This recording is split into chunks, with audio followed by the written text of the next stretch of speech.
We're live? Yes. We're live. Hi. I hope everybody's having a good day. I'm not. I forgot the volume again. Oh my goodness. Hello from wet and dreary New Brunswick. It's very wet, very dreary. We had an absolutely stunningly beautiful day yesterday. My allergies nearly killed me, but it was a gorgeous day. Today I'm just suffering the after effects of yesterday. I'm a little congested, a little wheezy, so don't mind me. We spent the day working in the gardens and the flower beds, and I was cleaning windows and all of that good stuff. Cleaning our getting ready for our more warm temperatures, which are coming slowly but surely. And spring is definitely here because the daylilies are popping up, the hostas are breaking ground, everything is just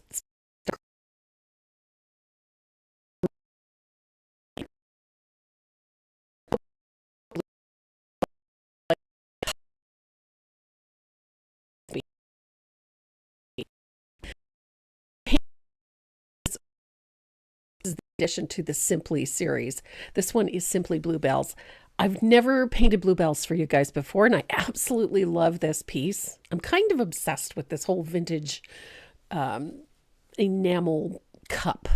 Thanks, and that's Renee's fault. I blame him entirely. But It's always my fault. yes, it is. You gave me the mug. I know. Okay. Just so you know. It was appropriate. It was appropriate. Yes. And then filling them, of course, with wildflowers kind of has that sort of a melancholy feel to it. So that's why I have chosen this little Simply series, and simplifies the word, my word for the year. I just want everything to be simplified, make things a whole lot easier than they usually are. So we are painting those pretty bluebells today. We do have some fun giveaways today. We have a bunch of stencils from the Stencil Studio. We have a set of faux squirrel brushes from Dynasty. And of course, we always throw in a few other odds and sods and some fun little stuff from Renee and myself. So that is our giveaway today. You've got a set of stencils from the Stencil Studio, some goodies from both Renee and myself, and a beautiful set of brushes from Dynasty. So those will make three of you very happy. To get your name on the wheel for those draws, all you have to do is participate. Join us in the chat, say hi, say hello.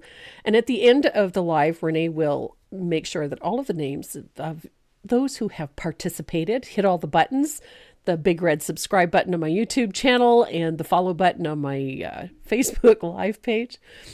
So just join us. That's all you have to do. Participate and have some fun, and your name goes on the wheel, and we'll spin it 3 times, and 3 of you will win one of those giveaways. Pretty simple. I am not putting all 6,500 people on that. No, just the ones that are here today. Okay. All those subscribers. Nothing like torturing you. Yeah, I'm going to put 6,500 people on that Although torturing you has its merits, I must say. A couple of things I want to shout out. I got a new coupon code for you. You're going to use the name Tracy M, all capitals. Then you're going to scoot over to Sandy McTeer's website, and you're going to take advantage of the Tim Holtz stamp sale she's got on right now. And she offered a coupon of Tracy M for an additional discount. So if you're looking for some fabulous Tim Holtz stamps, go no further than Sandy McTeer's website at sandymcteerdesign.com, and then use that coupon code so that you get an extra discount. She's got a great selection of Tim Holtz stamps. I have all of them. Otherwise, I'd go myself. Not that that's ever stopped me. But I have a huge collection of Tim Holtz stamps. I love Tim Holtz stamps. So, and Sandy's got a great sale on right now. So go and take advantage of that. You might also, if you are not a member of her membership group, go and have a look, because she offers some really cool classes and workshops. I'm a member. Just saying. I love her stuff. She's amazing. And she's just got this great way of entertaining and showing you how to do things. She's amazing. So go and check out my girl Sandy at sandymcteerdesigns.com. The other cool thing is I also have a coupon code on my website. So go and check that out, please. Pretty please.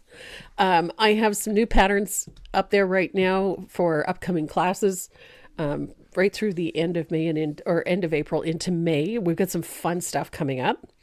We're going to be doing a sort of a farmhouse theme for the next couple of weeks. We're going to be working with farm fresh eggs and farm fresh milk.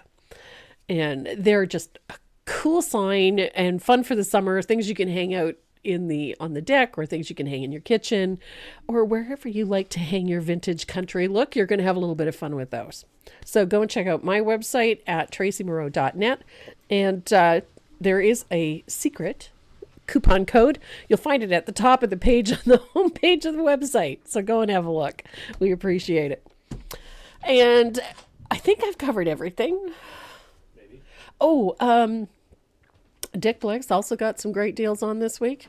And one of my all-time favorites, if you watercolors, jacksonart.com.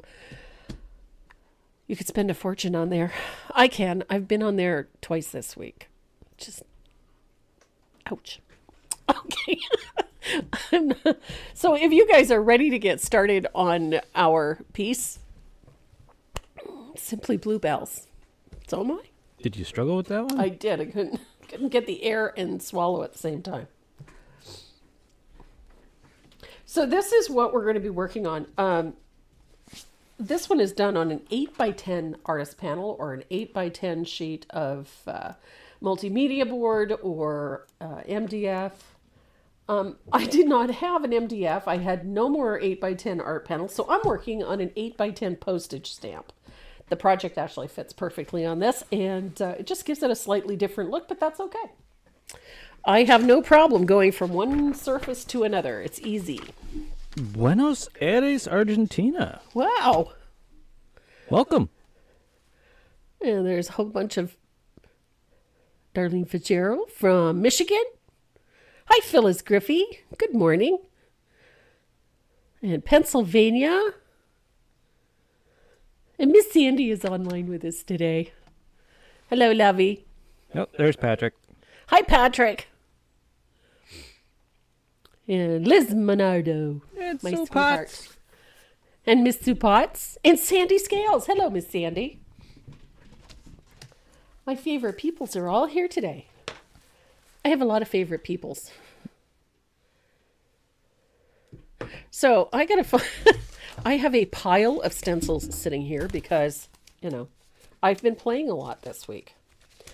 I kind of got a little obsessed with the whole farm fresh thing.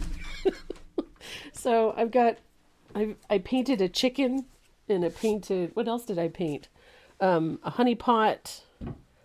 I've just been having entirely too much fun with the whole rustic farmhouse thing. What you doing? Oh, you're adjusting my palette cam. Nice. So the color I'm going to use right off the bat is not in the frame. Of course it isn't. We'll go that way. There we go. I'm using a little bit of cobblestone. I really like using this warm gray, taupey gray color for a couple of reasons. I like the contrast that I get against these darker backgrounds, whether it's black or whether it's, in this case, a dark blue. I'm using a little bit of Prussian blue. It has a nice contrast, but it's not a harsh contrast. And that gray is a little more subtle. So I like using that. You could use white, but it's going to be a very bright and very harsh contrast. So I'm going to position my stencil onto my surface. I'm just going to line it up with the outside corner there. And I like to take it off just slightly. And then I'm going to tape it in place so it doesn't move. I'm notorious for this. Forgot my tape today. So a little bit of painter's tape. Just going to use one piece just to hold it in place. I don't like it when my stencil shifts. And then the stencil brush that I'm using, and these are also available on Sandy McTeer's website as well as thebrushguys.com. You can get them at either or, and you can use the same coupon code Tracy M, all caps on Sandy's site, and just Tracy M on the Brush Guys. So either one will give you a really nice discount on these Dynasty Stencil Pro stencil brushes. They're my faves. I love them for this type of work. We're going to apply that cobblestone. Circular fashion, change directions frequently. We are not looking for fully opaque. Neatness does not count for this. Perfection definitely to be avoided. The reason I say that is that we're going to distress this anyway. If we make them fully opaque, it just means we're going to have to work harder to get them to look what we want them to look. So we're just going to give them a light application.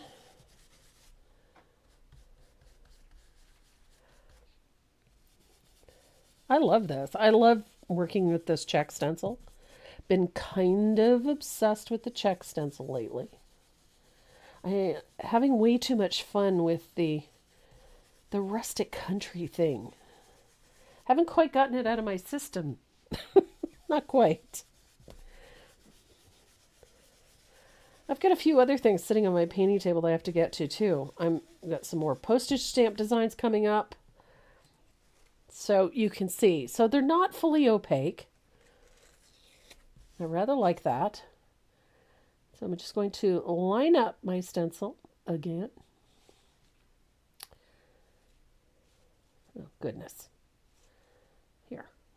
Good gravy. Just make sure that it's lined up well. But I'll show you the ones I finished today. I love these. I've been having way too much fun with these. This is the Farm Fresh Honey. Heavily distressed, lots of spatter, lots of aging and antiquing. I just love this look. And it's fun, and it works in a fun country kitchen. Even in a contemporary kitchen, it's a nice little accent. So it's a fun one. And I went with a dimensional bee on this one for some reason, just for giggles. I just like how that looks. And instead of going with a dark blue, I went with a country red in the background. So we got really nice pop. So I did the Farm Fresh Honey. And then this morning, I finished off the Farm Fresh Poultry, which is this one with the chicken. And I had a lot of fun doing these. These were just so much fun. And I can't decide whether to do a butterfly or a bumblebee on this one. So I'd love your input. Bumblebee or butterfly? I'd love to see what you guys think.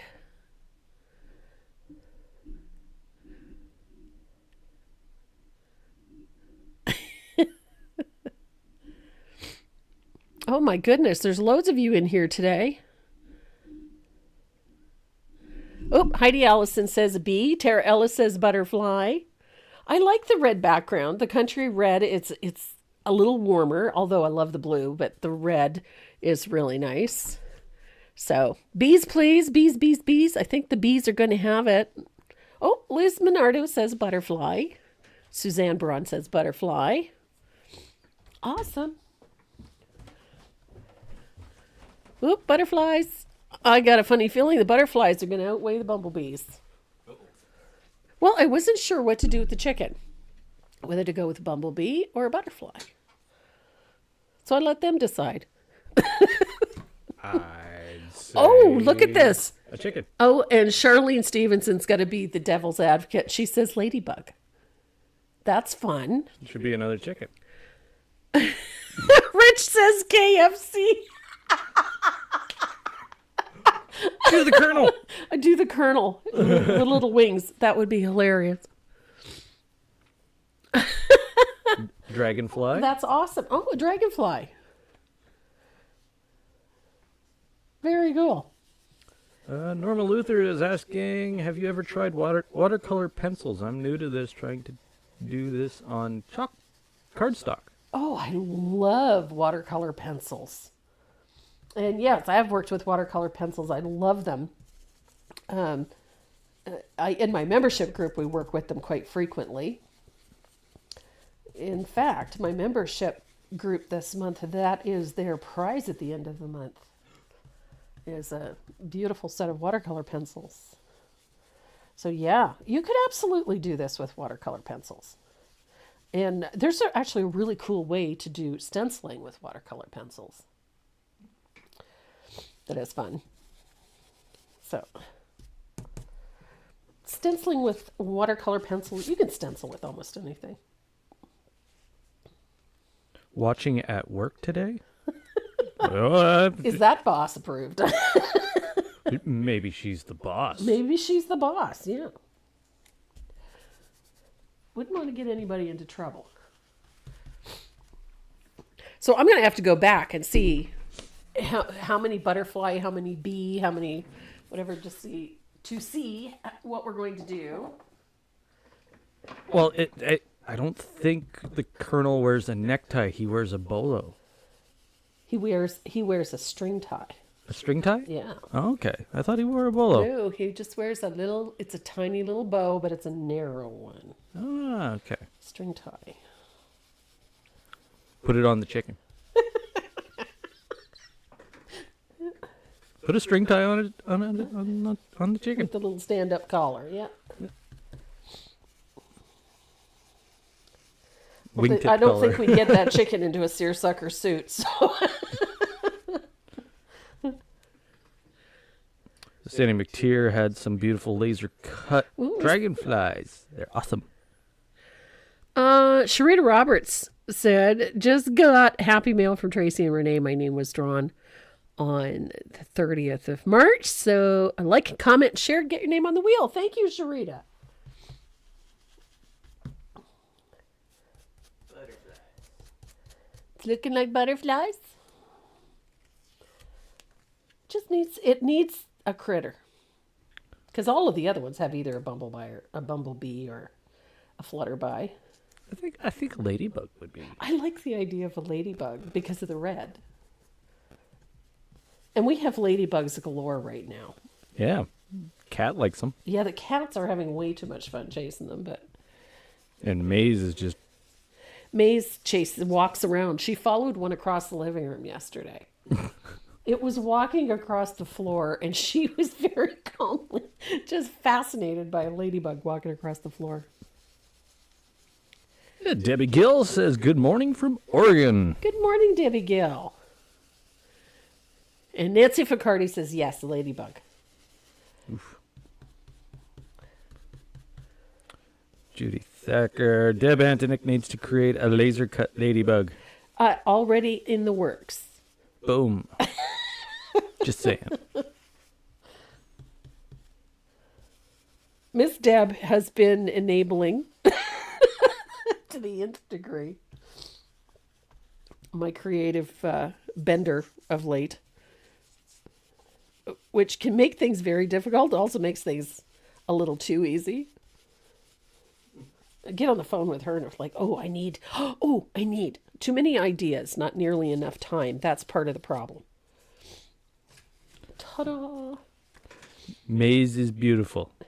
Maze, yes. She is beautiful, but she's something else.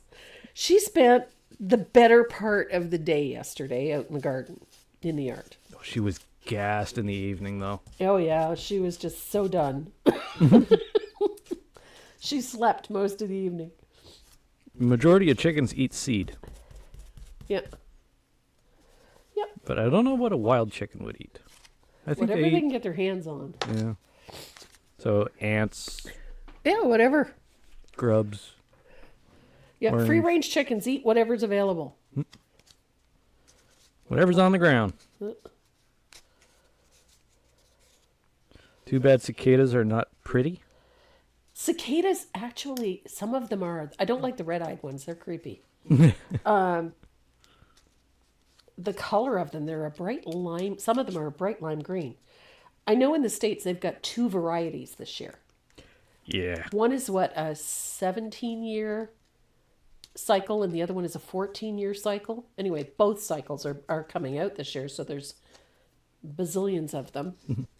The downside is that, and I learned this just recently, apparently copperheads and rattlesnakes love them. Didn't know that. And will get into places to feed on them. So you got to be careful. So, well, it's a glut is what it is. It's all of a sudden there's just this massive food source, right? Yeah.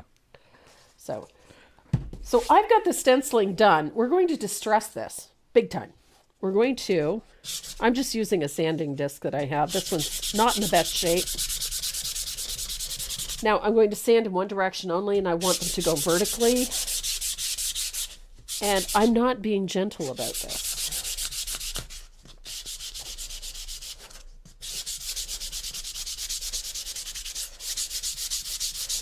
And so I'm going to wear through all of those squares. I don't want to sand them off completely, but I do want to wear through them and heavily distress them so that some of that background color shows through.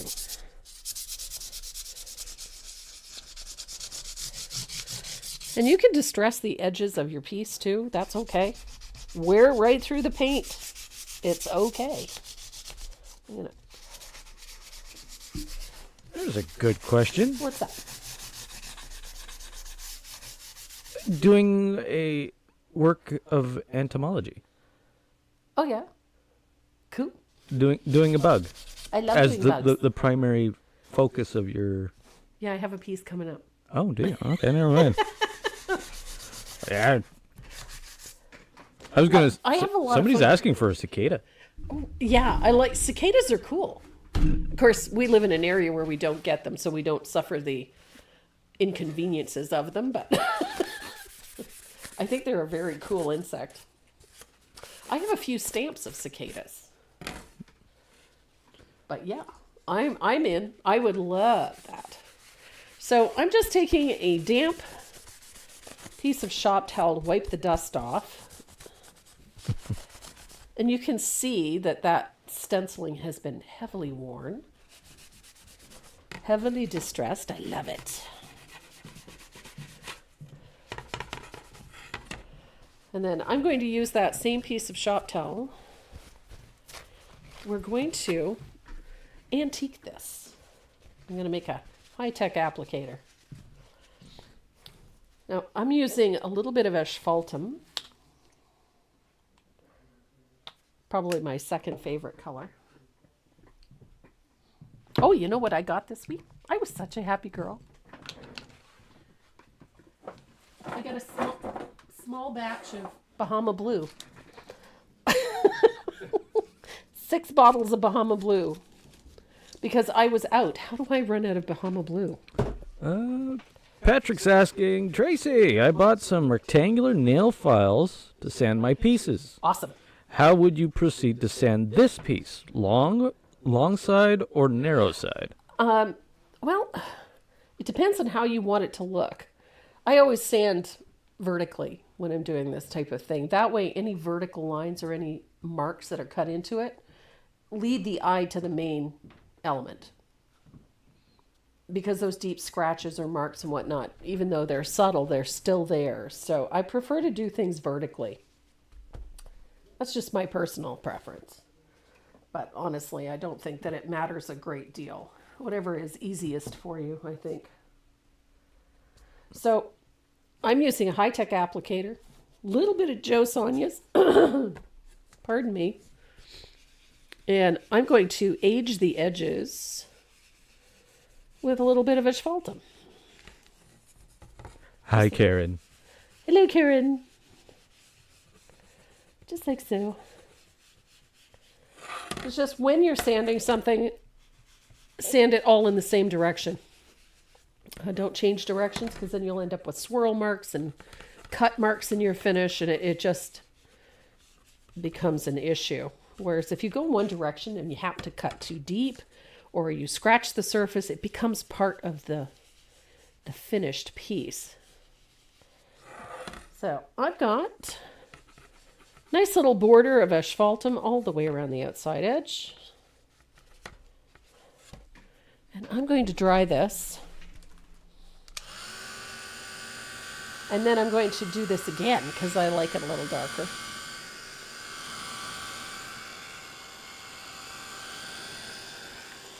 Kind of want to give this just an aged look at the edges. If you prefer to float this, you can certainly do that. Just put a nice big wide float all around the outside edge. I'm just feeling a little more hands-on today, I think. And then I'm going to go around with one more coat because I want a little extra. I'm feeling a little extra. Of course, that has a different connotation lately, doesn't it? You're feeling a little extra. I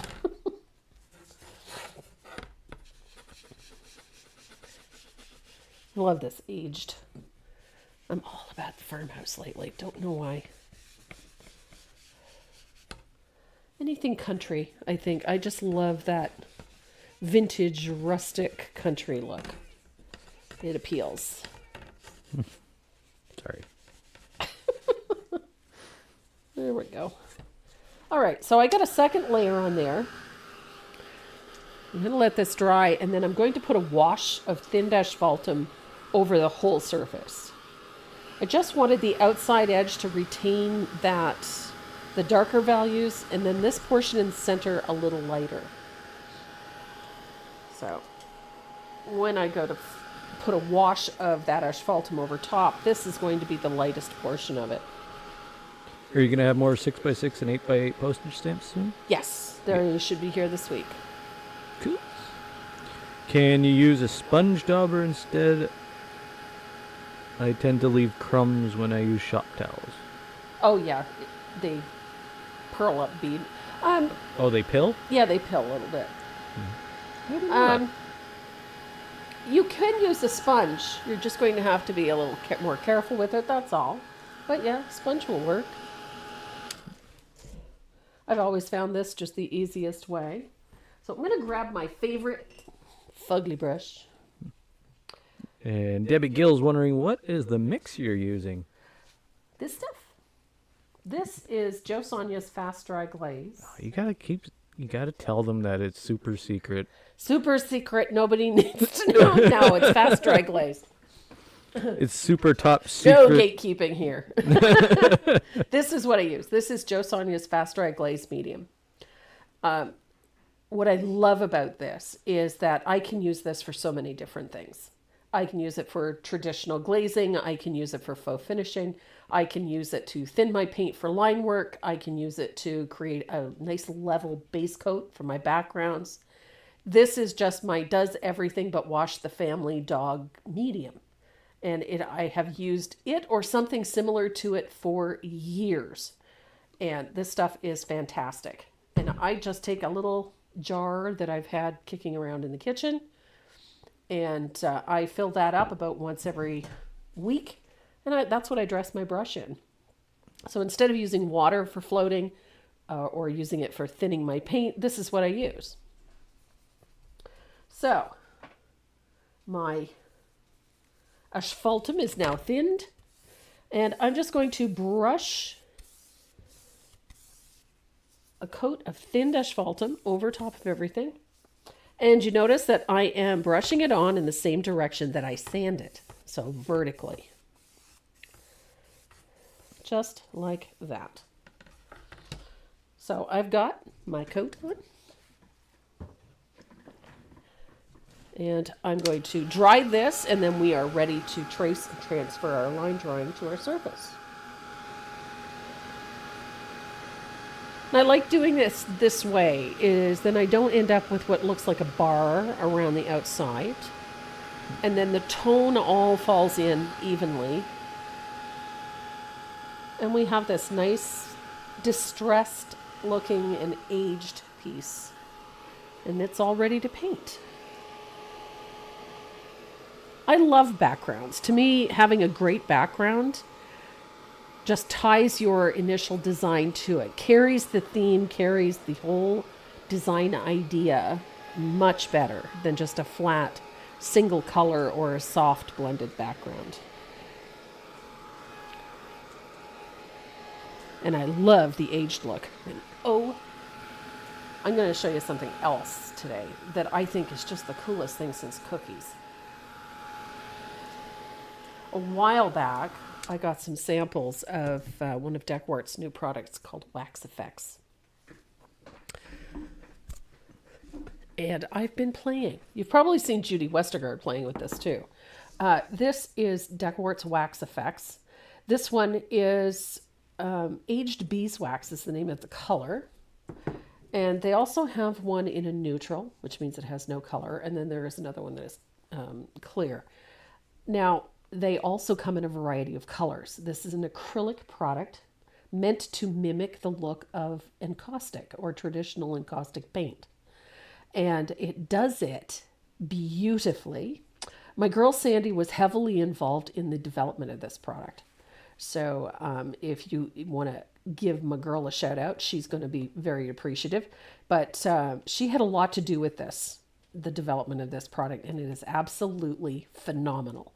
And I've been playing with it in the way that I would play with it because I love backgrounds. I love all of those special effects, those nifty things. And this stuff is flippin' awesome. And yesterday I got a little carried away and I decided to burnish a whole bunch of pieces. So I grabbed a bunch of finished pieces and I slapped some of this on top and then gave it a nice buff. And oh my gosh, what a gorgeous finish it creates. So at the end of today, when this one is all done, I'm going to show you how to use this because it is just amazing stuff. I have way too much fun with new product. I love new stuff. New toys for the sandbox. So we're going to transfer our line drawing to this surface. Now, the fun part about this is that if I line up the bottom of that line drawing with the bottom of my surface, woohoo, Bob's your uncle, Sally's your aunt. There we go.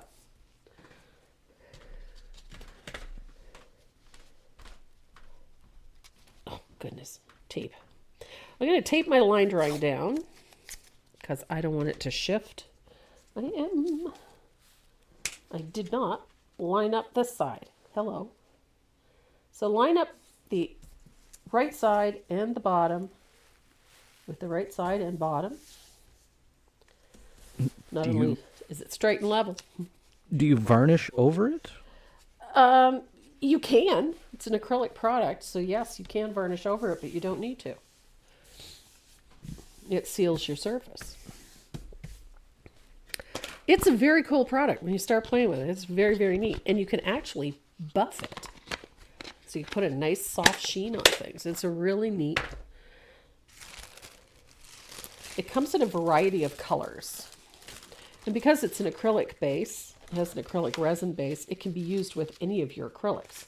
So you're not obligated to use it just as an encaustic product, but you can use it with all of your acrylics. So you can have a stand-in for medical procedures? What? She volunteered me for her colonoscopy. Okay. I think I would volunteer somebody too. Not the most pleasant thing to go through. So I'm going to close up my glaze because I am having one of those days where I'm knocking stuff over left and right. At least the cameras are smaller now.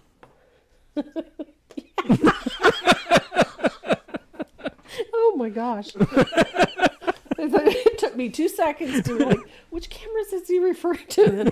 Right, the colonoscopy. Yes, gratefully, they are smaller. Yes. If there's ever a time to say thank you, Jesus, that's it. Thank you for making Colonoscopy camera smaller. I'm looking at this going, okay, yeah, it's straight. I'm sitting here looking at this going, is that straight? Otherwise, my tabletop is going to be going horizontal, going in the wrong direction. So I'm going to use a ruler to make sure that my tabletop is straight. Do you have a favorite transfer paper? I do. And my preference is this one. It is from Decort. But I don't know that they even have it on their website anymore, but it is the best transfer paper. They last forever. It's long been my favorite. Sorel, actually, if I have to have a second favorite, Sorel is excellent. And Royal Langnickel makes a pretty good one too.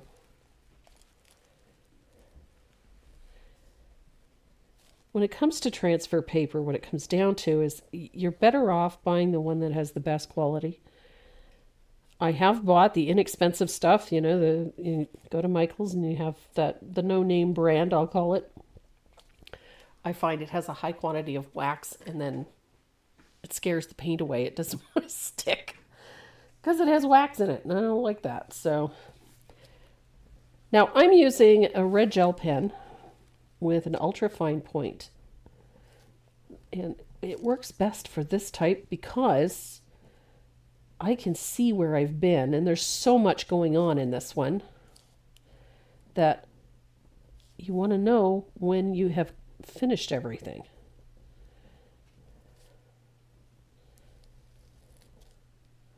It's a fun piece.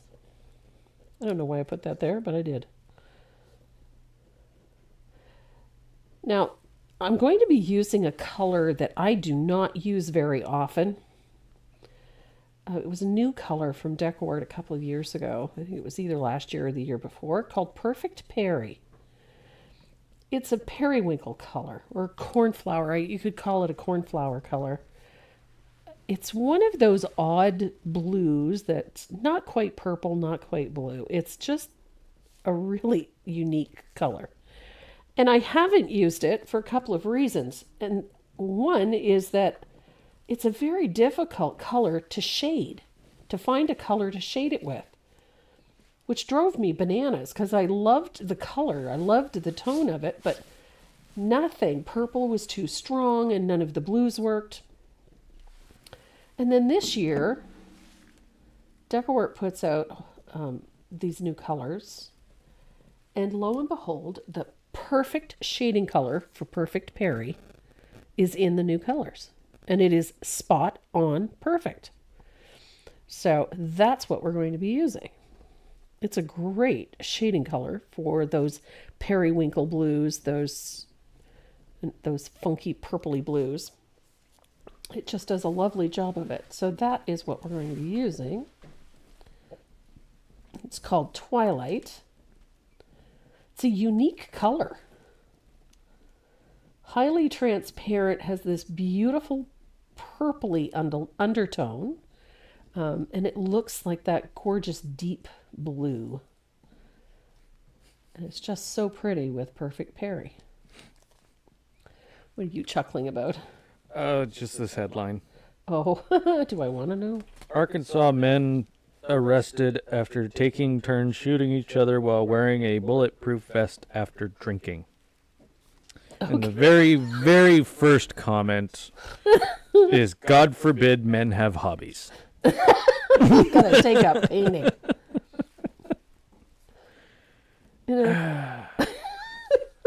You cannot fix stupid. Because it will find a bulletproof vest. Oh my Lord. The things I find on the internet.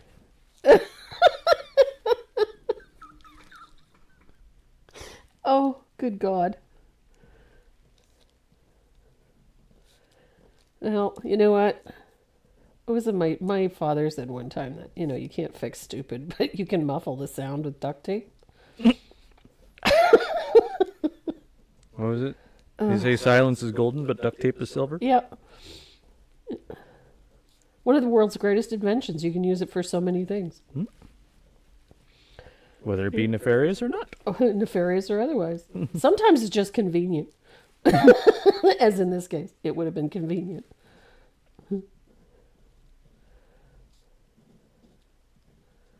So this evening, I spent, 2 hours yesterday cleaning the barbecue. It seems that we had visitors over the winter that made use of the shelter that my barbecue provided.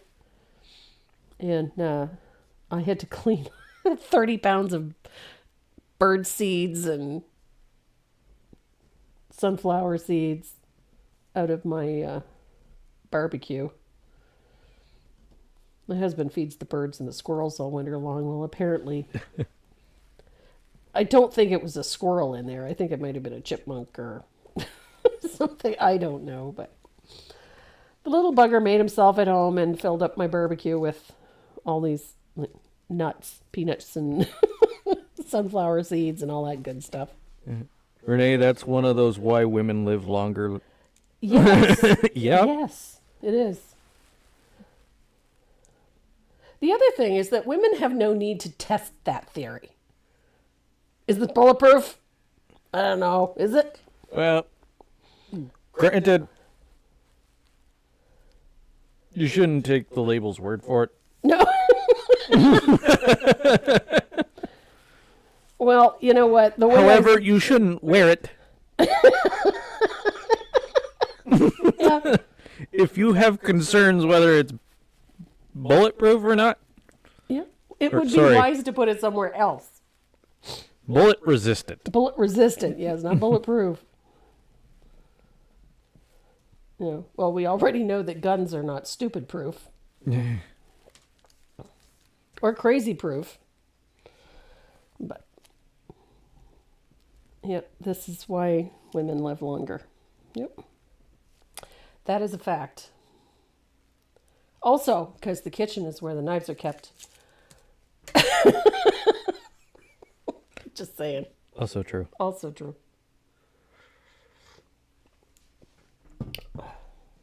So I think, et voila. I think I got everything. No, I did not. I missed a spot.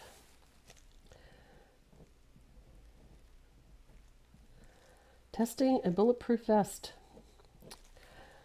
Brilliant. Mind you, the creator of the DuPont,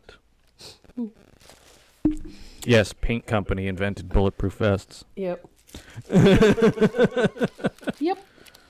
Uh, Just like a glue company invented the Post-it note yeah, entirely by accident. yeah, temporary adhesive. Yep, he was trying to create some sort of an adhesive. It was not what he got. No. But yep. Look at that. Yeah, the original inventor of the bullet-resistant vest. The way he marketed it was he would get potential investors to come to a demonstration of it, and the demonstration was him wearing it, and then taking a .44 Magnum at point-blank range and firing. Here, shoot me. Oh no, he'd shoot himself, Oh my God. and then he'd walk away, brush himself off. It's not quite that simple though. Bullet-resistant vests. Yeah. You get hit with a slug. It's gonna hurt. It's gonna hurt.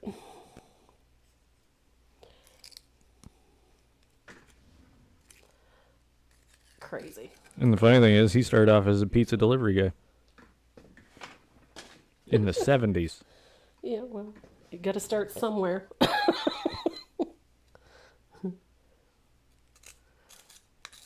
Goodness. Around the States, kids would not think of them. Just go around shooting. Yeesh. Yeah, let's test that theory. Okay, I gotta find my perfect parry. That's not it. That is. So it was 2022 when Perfect Parry came out. Such a pretty color. But one of those ones, and unless you had the right shading color, it just, purple didn't quite do it. I always found I had to mix a color to shade Perfect Parry. It's not really a purple, not really a blue. It's kind of that wonky color in between. And this is Twilight. Now, interestingly enough, I had a couple of people say, well, it looks just like Prussian, or not Prussian blue, but dioxazine purple. Yes and no. It's not that highly saturated. This leans more to the blue than the purple. Yeah, I see a lot of blue on the camera. Yeah. And this one leans more to the blue than the purple, but it has a really purple undertone. So it makes a great shading color for our Perfect Perry, especially when you put them side by side. They really, the Perfect Perry looks less purple when you put this down, but Ooh, there's a good question. Is there a color you've never used? no. Not in the Deckwart line, no. I have used them all, or at the very least tested them. I've color swatched every single color in the Deckwart line. So I have used them at least once. What is your least used color? For me, that would be probably charcoal gray. Really? Yeah, that would be my least used color.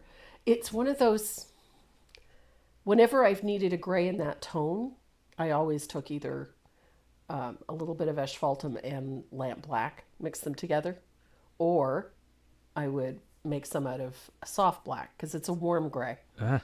So I would always just change the temperature of a gray or make my own. Because it's generally a color I would not use a lot of, so I would just simply brush mix some for myself. But it is a color that I just don't use very often.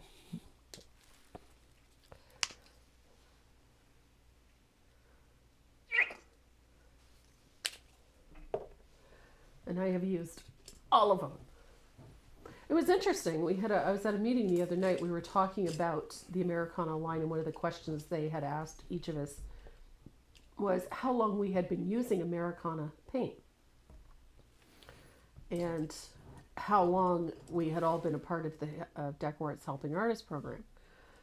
Well, when I sat down and thought about it, I've been using Americana paint since 1991.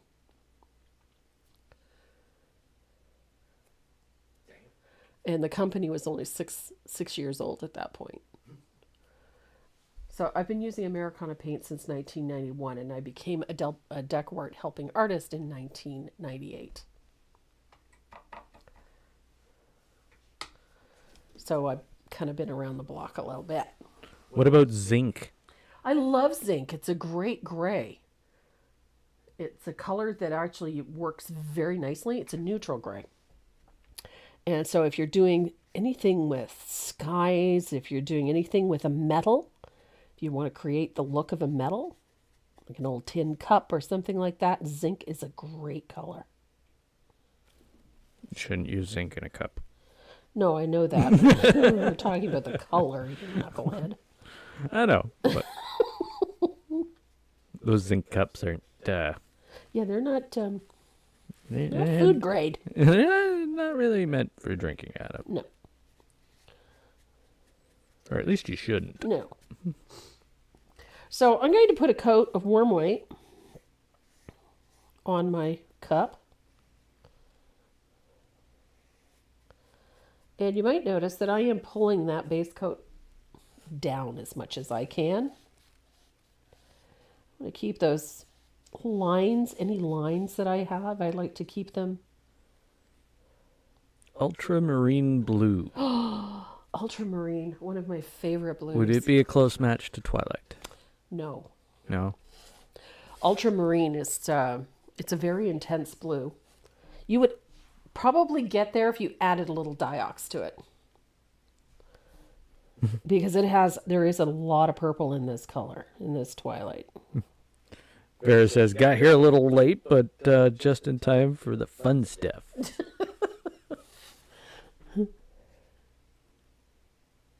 Now, someone asked me the other day why it is I don't put multiple base, like I don't really worry about a full base coat, having a fully opaque base coat. And the reason for that is that the method that I use for painting requires layers, and we utilize each layer. So even though I'm not necessarily putting down a fully opaque base coat. I get there eventually. So, because I'm using multiple layers. Now, in this particular case, this cup is going to look quite distressed, quite banged up. So, trying to create a perfectly smooth base coat and perfectly smooth finish is redundant, because we're going to bang it up and make it look old and beat up anyway. So we're going to start out a little closer to the old and beat up instead of trying to work up to it and then go backwards. So there we go. I had to fix my handle. My line drawing was messed up. Okay. So I pulled my color, long strokes, just like that, so that we get our beat up cup. Now, for this cup, we're going to work with a texture medium and multiple colors, multiple layers. I'm going to dry this real quick. And I've got a little bit of lamp black. I'm a big fan. I like rustic and distressed.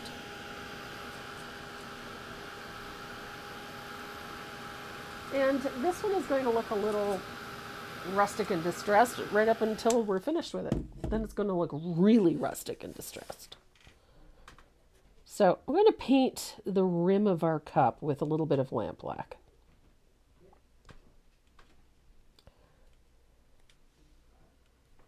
I'm just using a rigger to paint this in. Make sure it's nice and straight.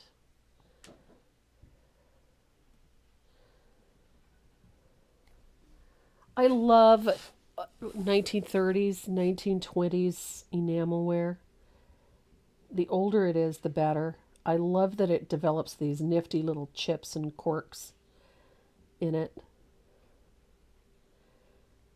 I have several pieces. I used to have a lot of it. I used to collect it, but it got to be a bit much. And then moving, it was, oh, no. So, trim it out. So we've got a nice little trim of black enamel at the edge. And we'll dry that real quick. And then we're going to start working on our cup. That's okay, Debbie, you're fine. Linda Morgan. Oh, I'm so glad you spent a little time shopping on Keiko. Decawart, since the early 90s, has had a program referred to as the Helping Artist Program. It's no longer called that.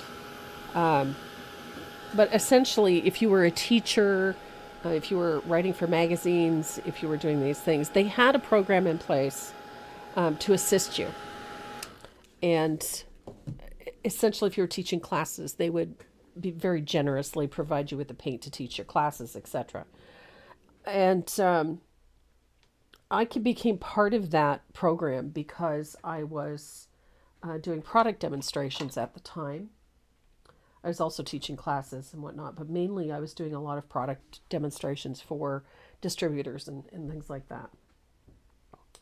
And so that is how I was introduced to Rosemary. I was introduced to a lot of the people that worked at Decawart.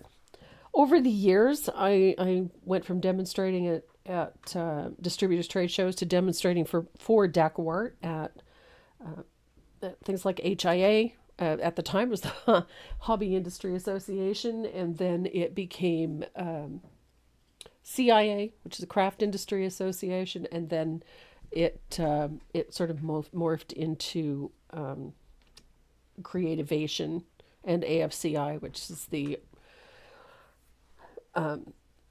trade show there. So we used to do all of these different trade shows, and launch new product, teach workshops, teach other professionals how to use their products. So the Helping Artist program at the time was developed to help support those teachers and those designers and etc. So, but things change over the years. And now I sit as co-chair on the Artist Advisory Board for Deckwort, along with my pal Sandy. Her and I both. And it helps that we've been part of Deckwort's product development team. We've worked in conjunction with that. I do a lot of product testing and help with a variety of things at Deckwort, which is always, it's been an honor to do that over the years.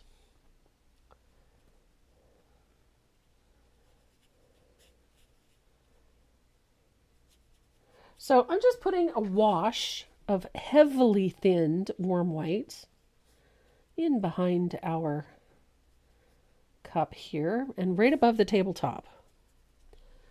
Now, I'm using heavily thinned warm white just to put a little light back there.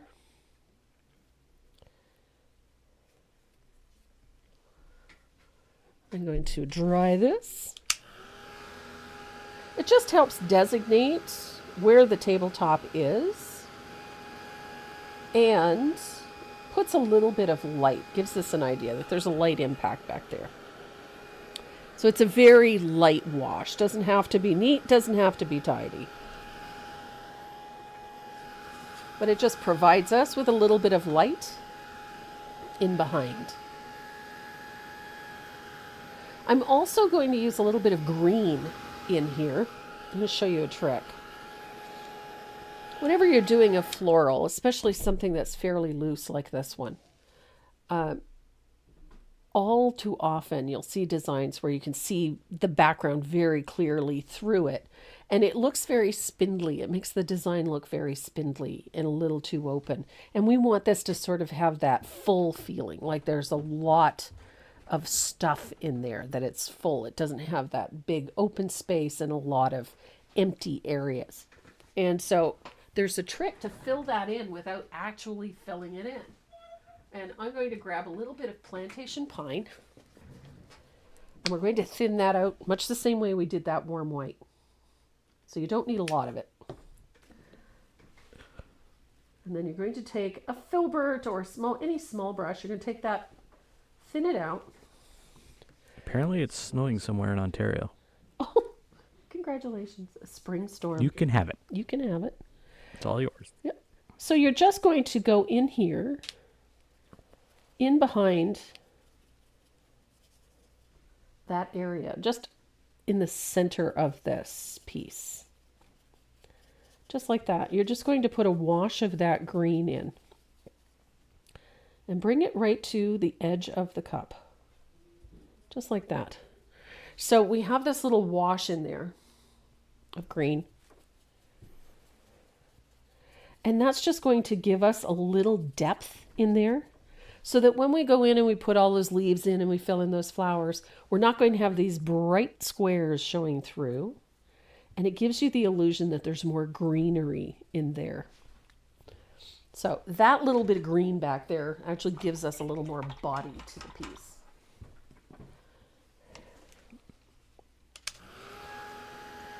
So, for future reference, do not touch the yogi pot with maize around.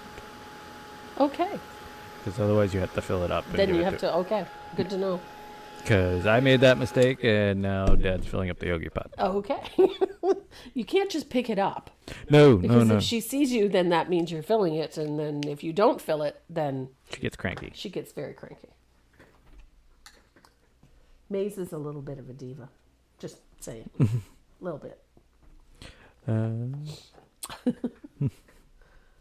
So I'm going to switch to a 1/2 inch angle, and we're going to start building this cup. So I've got a little bit of asphaltum, and we're going to put a float right here.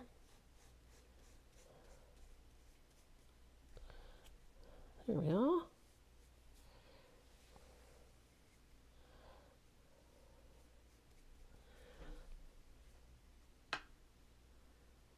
Now, what I love about this, because this is one of those beat up, has been around the block a few times cups. This one is dinged. This one has attitude.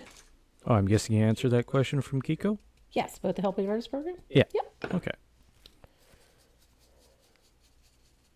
Is it shaped like Yogi Bear?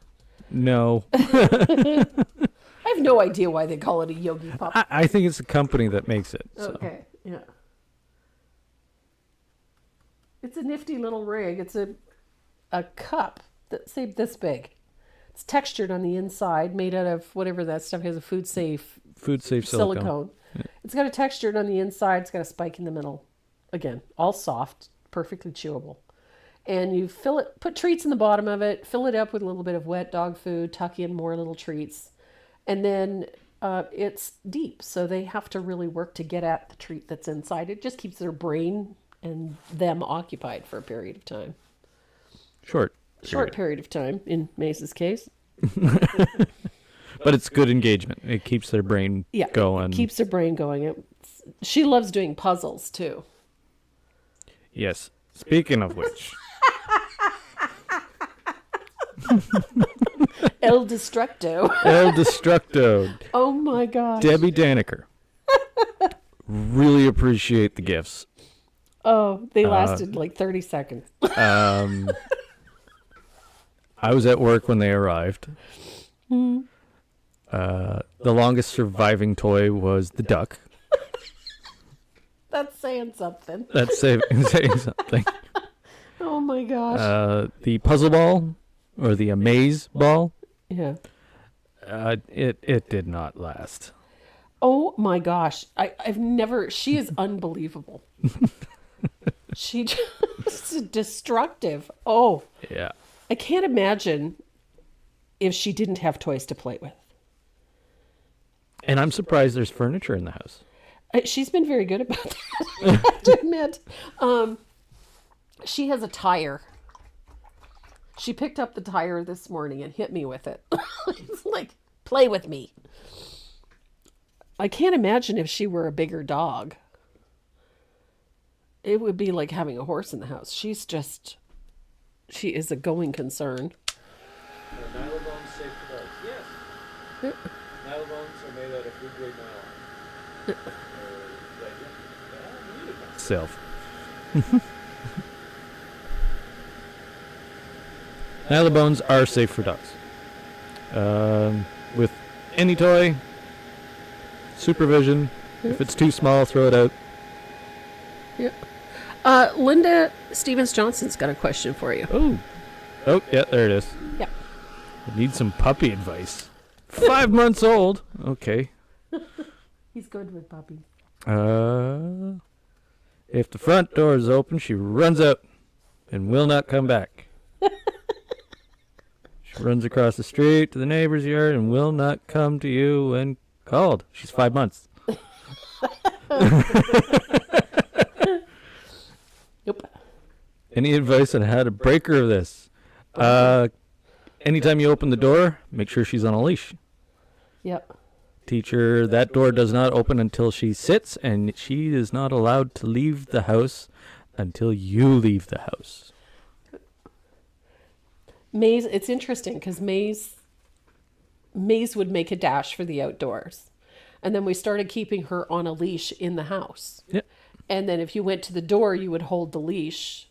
And if she tried to lunge, she would just bring her back. Yep. And now she can go to the door. She will just sit there. She's great. And she's 7 months old. So, it just takes a little time and consistency. But yeah, you can do it. The other issue you're having is recall. Yeah.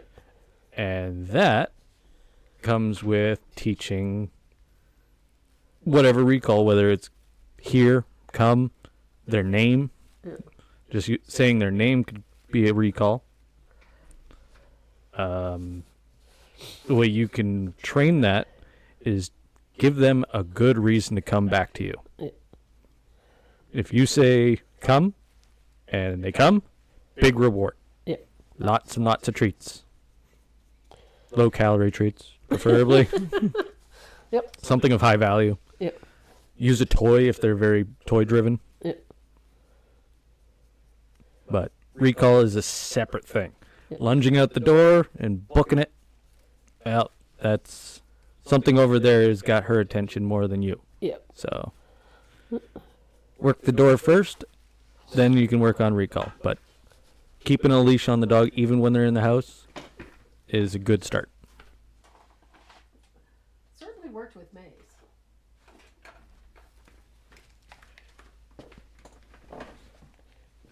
I used to tell people, put a leash on your dog. Practice taking your dog for a walk in the house. Yeah.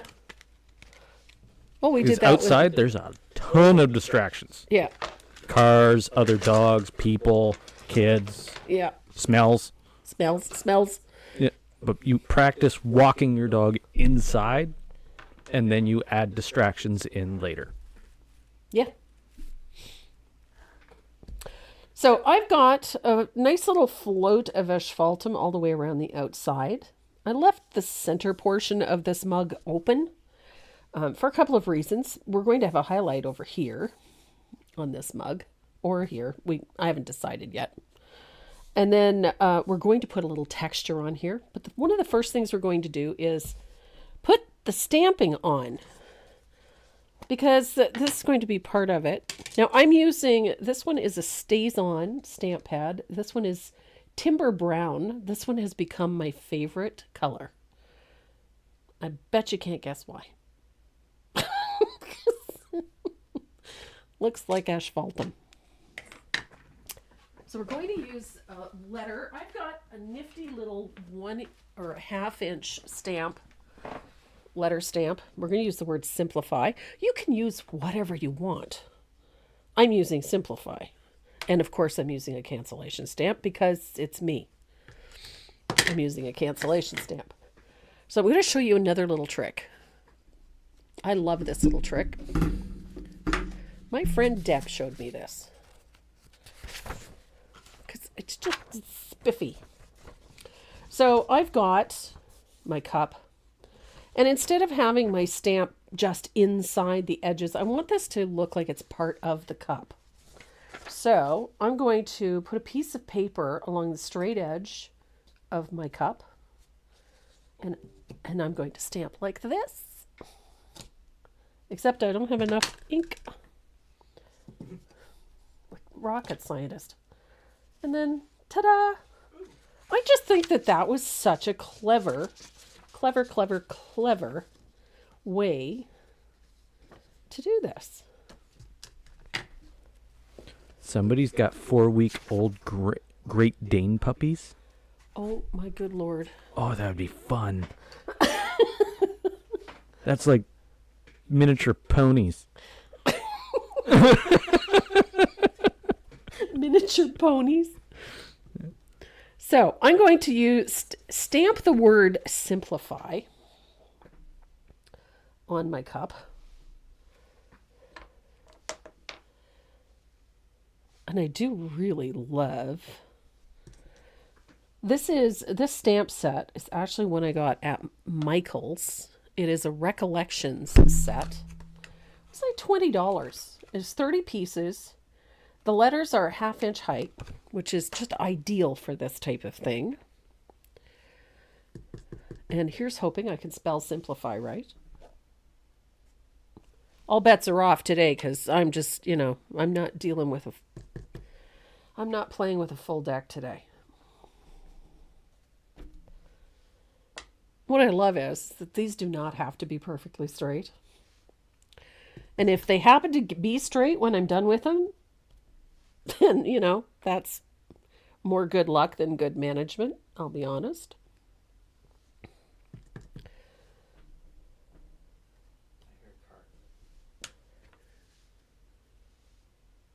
It's the heat pump. Oh.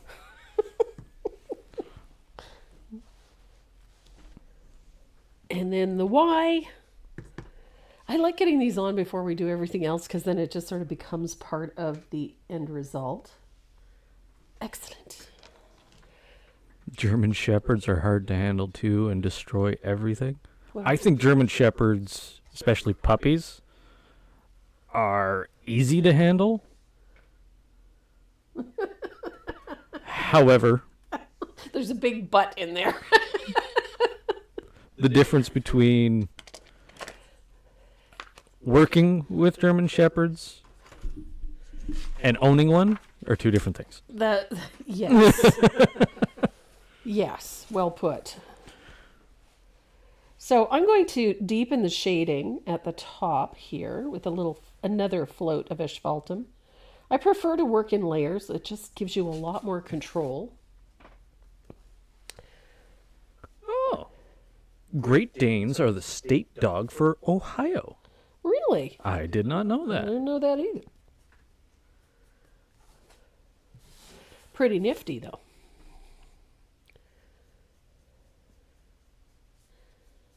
Wonder what the state dog for Kentucky is. Google is a thing. Google is a thing. Let's find out. I know for Florida it's probably the Greyhound. I was going to say something else.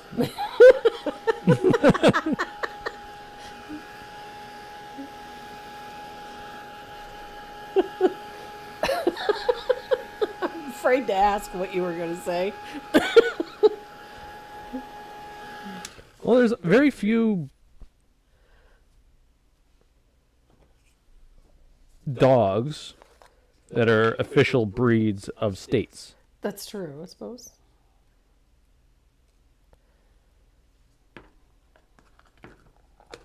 Maryland was the first state to name a dog breed as a state symbol, Okay. naming the Chesapeake Bay Retriever. No surprise there.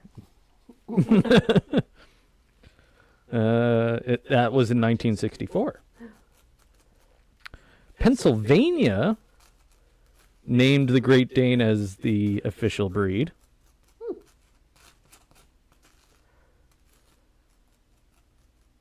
Same with North Carolina. Chose the Plothounds. Huh. I don't think I've ever seen a Plothound. Oh, crap. Boston Terrier. Yeah, I wonder. Okay. Anybody watching the The pallet cam? pallet cam, just ignore that. You saw nothing. You saw nothing. Nothing happening here. Honest to God. I think Massachusetts has the Boston Terrier. You think? Maybe. Maybe. Okay, I'm going to try this again. We're going to make some rust. Rust? Rust.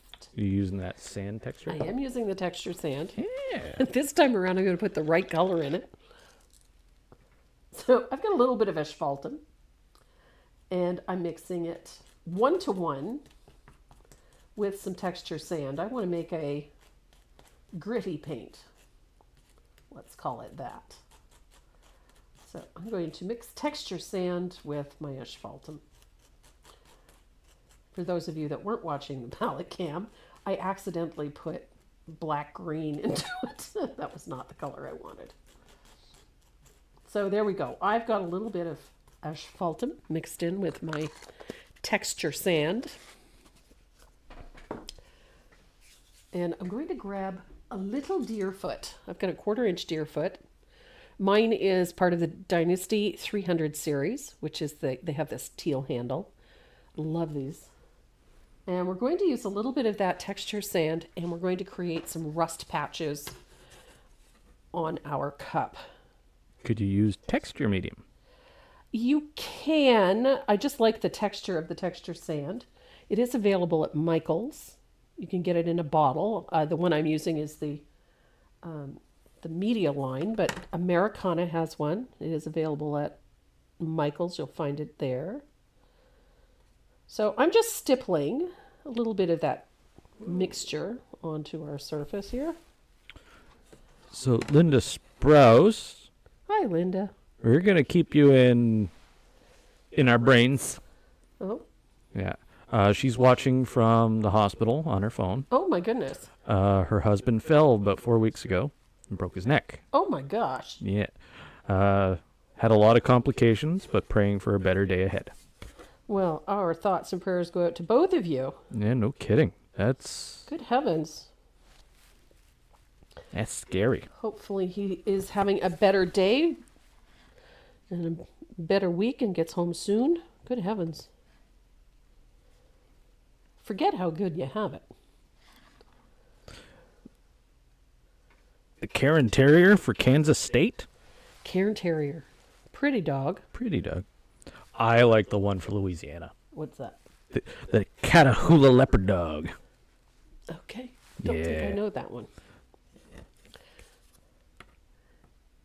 The one that has always fascinated me, I was thinking Kentucky would have, traditional bloodhound. That's what Catahoula Leopard Dog. Oh, beautiful dog. Gorgeous dog. Closely related to the Vizsla. Ah, okay. So I'm just stippling a little bit of this, and I love this. I love that I can create a little texture. I can have it thicker in some spots and thinner in others. I love that I can create these really beat up looks with it. The other thing I love is that I can manipulate it a little bit. You can color it any color you want to. And I kind of like having some little dings in it. Like so. Deanna is wondering how you keep your stamps so even. She doesn't. Like I said, that is more good luck than good management, I will be honest. If you notice, especially on these lettering stamps, if you have a close look at them, at the bottom is narrower than at the top. And so when I put this down, this is what I kind of keep in mind, that there's, this much space from the bottom. So it's strictly eyeballing. Believe you me, there is no... These ones actually go downhill slightly. But yeah, I'm not too worried. As long as it's legible, I don't really worry about it. I've done this piece 4 times now. And none of them have been perfectly straight, believe you me. And I don't really want them perfectly straight. I'll spell it for you there, Patrick. It is Catahoula.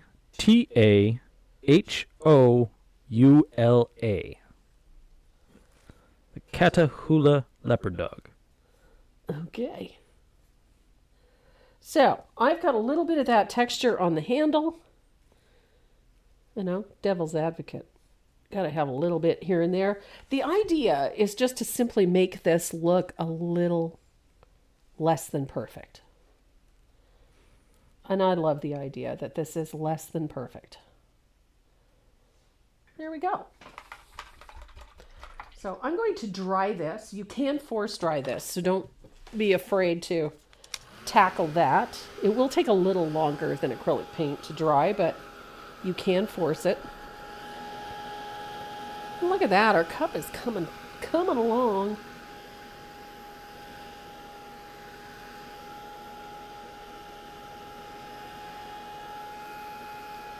There we are. New York's dog is the working dog. Yeah.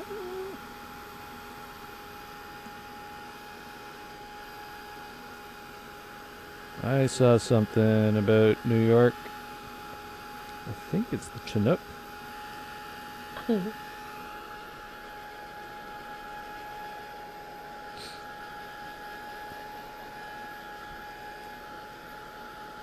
Nope, it's the American Foxhound.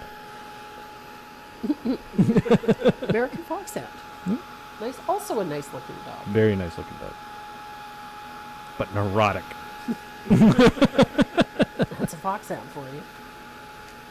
Can I chase it? Can I chase it? Can I chase it? Can I chase it? When can I chase it? Yeah, the Chinook belongs to New Hampshire. Cool.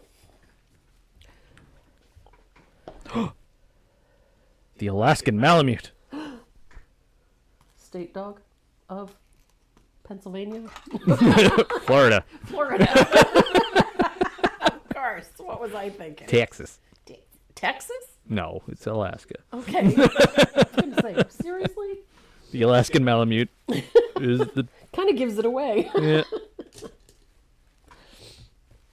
So I've got a little bit of orange flame on my palette. You can use red spice, which is another color I really like.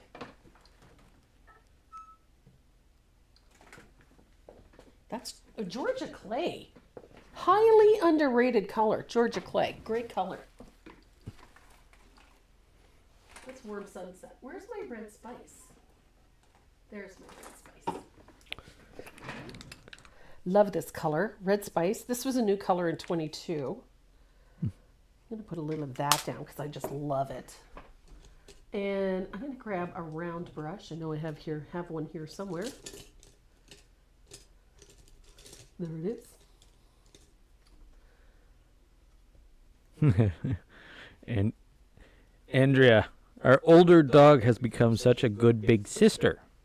Having a new puppy has been too easy. I suppose. Yeah, because they learn from the older dog, right? Yeah, older dogs will put them in their place. They know most older dogs know the rules of the house, what they can get away with, so yeah, and what they can't get away with, so they will teach. Yeah.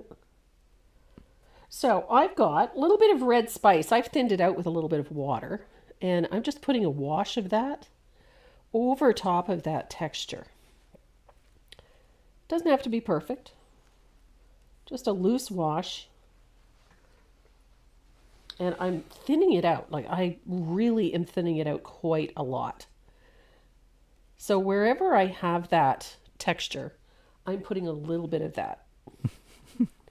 That thin stuff. And then I have my spritzer full of water. And I know what you're thinking. This woman's crazy.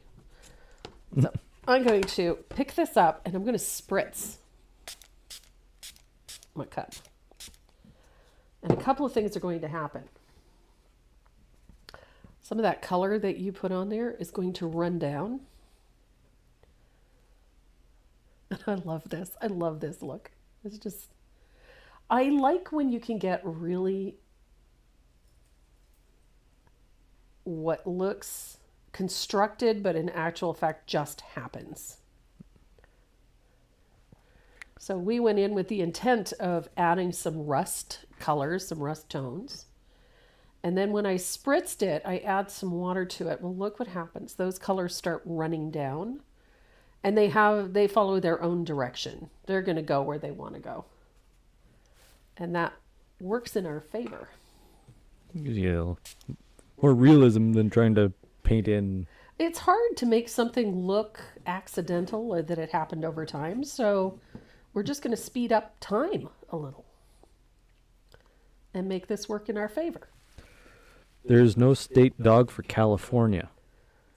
Legislature decided that all shelter dogs would be the official dog. So shelter dogs are the official dog. That's awesome. I have a pug. And a Beagle Terrier mix. Oh, that would be such a fun dog to have. And a couple boxers. And a couple of boxers offhand. Like, yeah. Boxers and golden retrievers.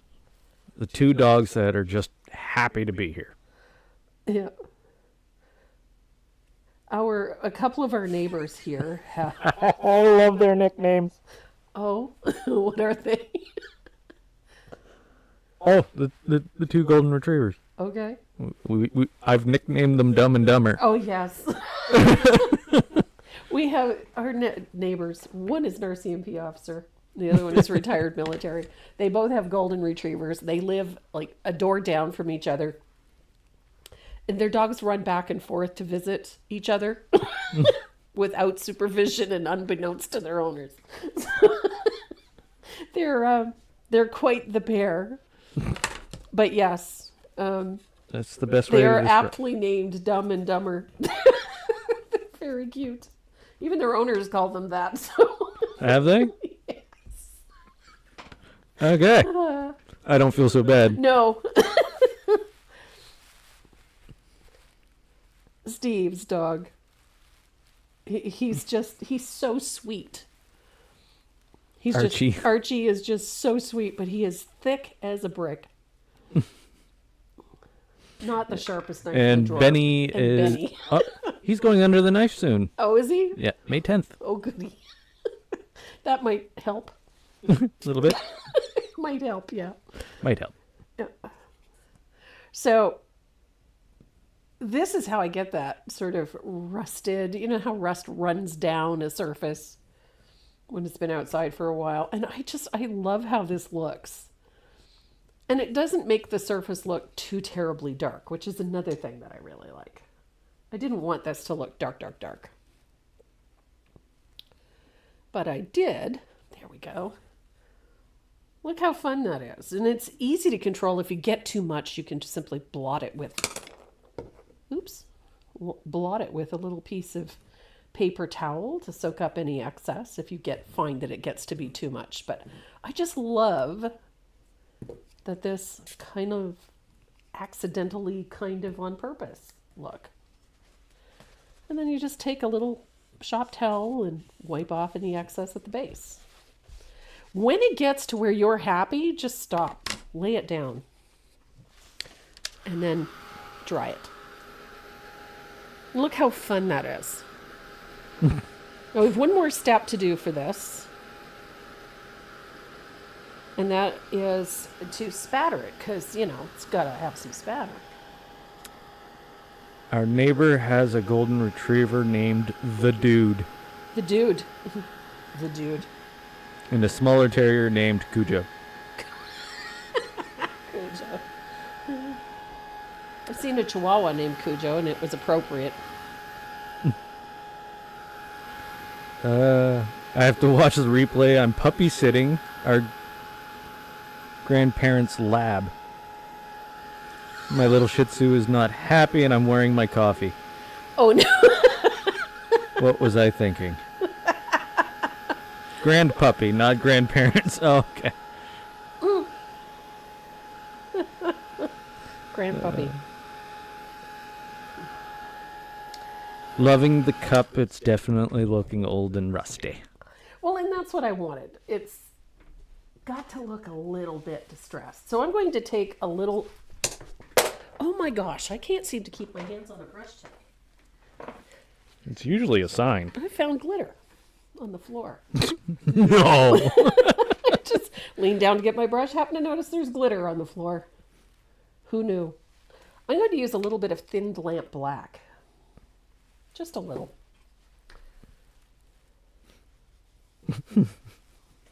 That's the issue I'm having. Stopping when you're happy with it. Yeah. Now? How about now? So I love a little spatter, and I just think that it finishes the cup so nicely.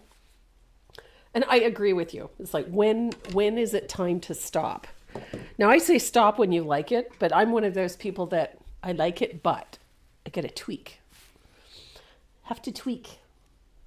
And I also love the fact that no two of these cups look exactly the same, which just makes it better. So I'm going to take a little bit of that thinned lamp black, and we're going to deepen a couple of shadows. And the one I want to deepen is right here at the top of that cup and along that edge, just a heavily thinned black. You don't want a ton of it. You don't want it to be too dark, but it needs a little deepness just on that edge that helps define that cup better. You got to get a good chip in there. Like a fresh chip. A fresh chip? Know what I mean? I do, but I'm not sure how I do it. This one's been outside for a long time. This one's been sitting on that shelf in the barn. You know what I mean? It's probably still got coffee in it. I hope not. Dog hair is doggy glitter. Yeah. I wondered what the cat was chasing the other day. Oh. Ari was chasing something through the dining room, and I was wondering what the hell she had. Then she turned around, she caught it, and she turned around. She had a mouthful of dog and cat hair, like a dust bunny, Where she found it, I don't know, but She likes to go spelunking underneath things, so I'm not surprised. Ari comes. She came upstairs the other day, whiskers full of cobwebs. I don't know where the hell she was. I'm surprised she hasn't made it up into the rafters like Soot used to. Yeah. No, I'm amazed too. So now is the time I have to decide where the highlights on this one are going. And I think it's going to be on this side. So I'm going to put just a stroke of white on the upper left portion of the handle. Little one there. Little on the edge of that enamelware cup. Doesn't have to be perfect. And then I think my light impact point is going to be about here. So I'm just going to put a wash of warm white right about there. And then I'll pick up a little more warm white and a little stronger highlight. Just like that. I don't want them to be too perfect because the cup isn't perfect. The cup is anything but perfect. So neatness doesn't really count for this. We're looking for the simplicity of this. So make sure whatever you put down, it's got to go right through that simply. There we go.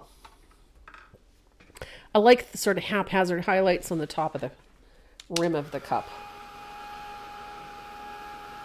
So I'm going to dry this, and then we're going to do a little bit of work on this tabletop. Otherwise, this cup just looks like it's floating there, which we don't want to do. We have to ground it a little bit, and we're going to do that with a little bit of lamp black.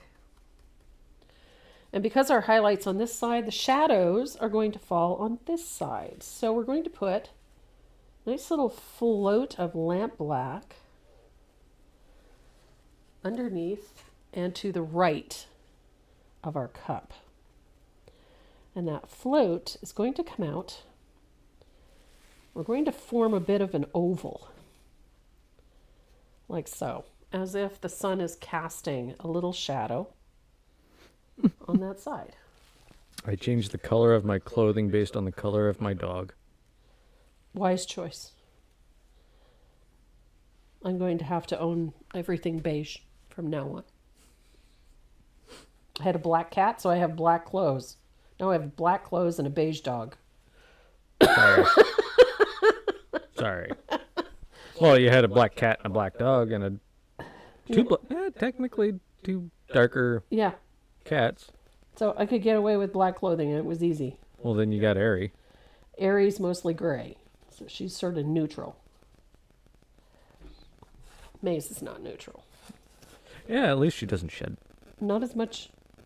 Not as much as Dot did. Oh, God. Dot shed needles, though. Her hair was not coarse. Coarser than Oh, yeah. Maze's. Yeah. Dot So- definitely had a thicker coat. Oh, God, yeah.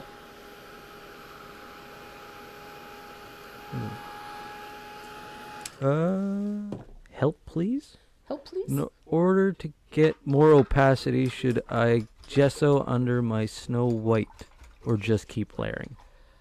With Snow White is, although everybody assumes that white is fully opaque, Snow White is terrible for that. Ideally, if you're working over a darker color and you want a more substantial or more opaque background with titanium white, put a couple of coats of gesso underneath it. Otherwise, you're going to be there for a month of Sundays trying to get that white to be fully opaque.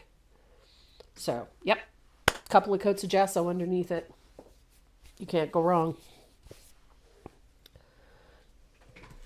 Where did you put the orange flame? I haven't put it on yet. We're going to, now that this is all dry, going to take my dry brush. Ta-da! A little bit of orange flame.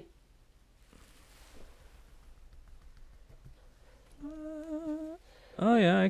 I'm going to brighten that rust with a dry brush of orange flame. Just like that. But it's just a little, and it's only in a few key areas where the texture is the heaviest. And I love that dry brush of Orange Flame over top. It just gives that rusty portion of that textured area a nice pop. Et voila. Super easy. We've got that nice little shadow in there at the base. Grounds that cup, gives that surface a nice little balance that we need. I'm going to erase that graphite because it's really bright against that darker background. It's kind of deceptive. So if I take those graphite lines out for you, and now we've got a nicely grounded cup. We've got that nice little shadow in there. We've got that highlight on the background, so it gives the tabletop a little substance. And then we've got this little dark green bit in here. That's going to help us with the keeping those flowers nice and full. If we didn't do that, then they tend to look very Spartan and very sparse, and we want this to have that full feeling, particularly around the middle portion of these flowers. So, got that nice little dry brush in there. I think I'm done putzing with my cup. I may come back and tweak a little bit, but I think I'm done putzing with my cup. So it's time to start working on this floral. And the first thing we're going to do is tackle all of those leaves because it makes it a whole bunch easier to take care of the flowers once those leaves are done. So the color I'm using today is lush green or antique green. Either one will work just fine. And because we're working over top of this dark blue, you don't really need to worry too much about it. This green will cover fairly nicely. So I'm just quick base coat of all of these leaves. Good heavens. And there's a few of them.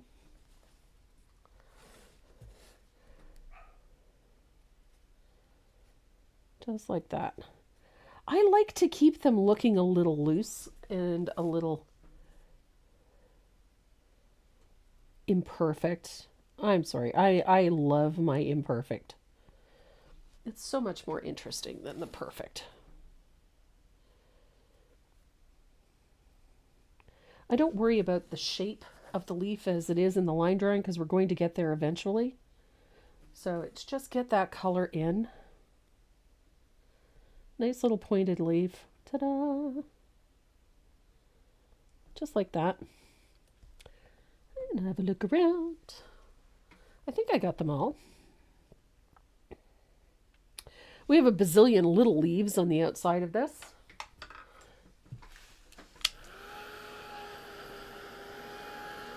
We're going to do some grasses as well. There is some blades of grass back there that we're going to fill in. I'm just going to dry this real quick so that we're not getting our fingers in everything.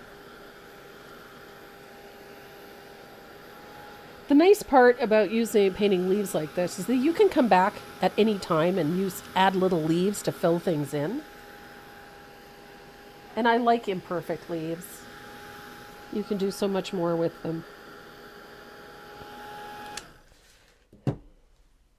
So we have some grasses and whatnot back there. I'm going to grab a rigger for that, I think. I've got a 0 or a 2 in here somewhere. There we go. So we have some bigger blades of grass back here. I am not too worried with them being absolutely perfect, nor do they need to be fully opaque. They are filler. We will come back to them and adding other colors to them too at a later point. So the idea being is just to get the direction in. And you notice when I'm base coating these, I'm not spending a whole lot of time worrying about how perfect they are, if they're impeccably painted, or if they're fully opaque. because quite honestly, it does not matter at this point. Now, there are some finer blades in there. I'm not going to worry about those at this time. They're mainly just to fill in a few things. We can come in and tuck them in as needed. So I think I've got all the ones that I needed to get. So I've got my blades of grass in there. I've got the leaves that I need in there.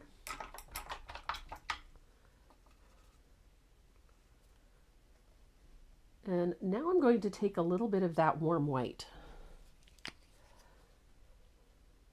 Because we're working over top of a very dark green or very dark blue, there's a few little areas that I want to fill in. So I'm going to take a little bit of thinned warm white, and we're just going to fill in a few spots.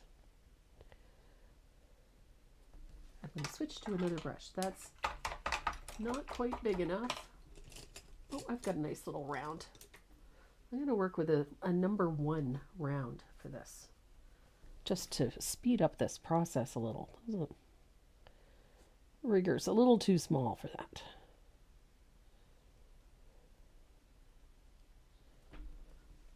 So, thinned warm white, and we're going to very quickly base coat these flowers with a coat of warm white, a single coat. Nothing fancy, don't overthink this. It is going to look sloppy for a little bit till we start to get those other colors in. And I paint each section of the flower independently so that there's a little gap between each section.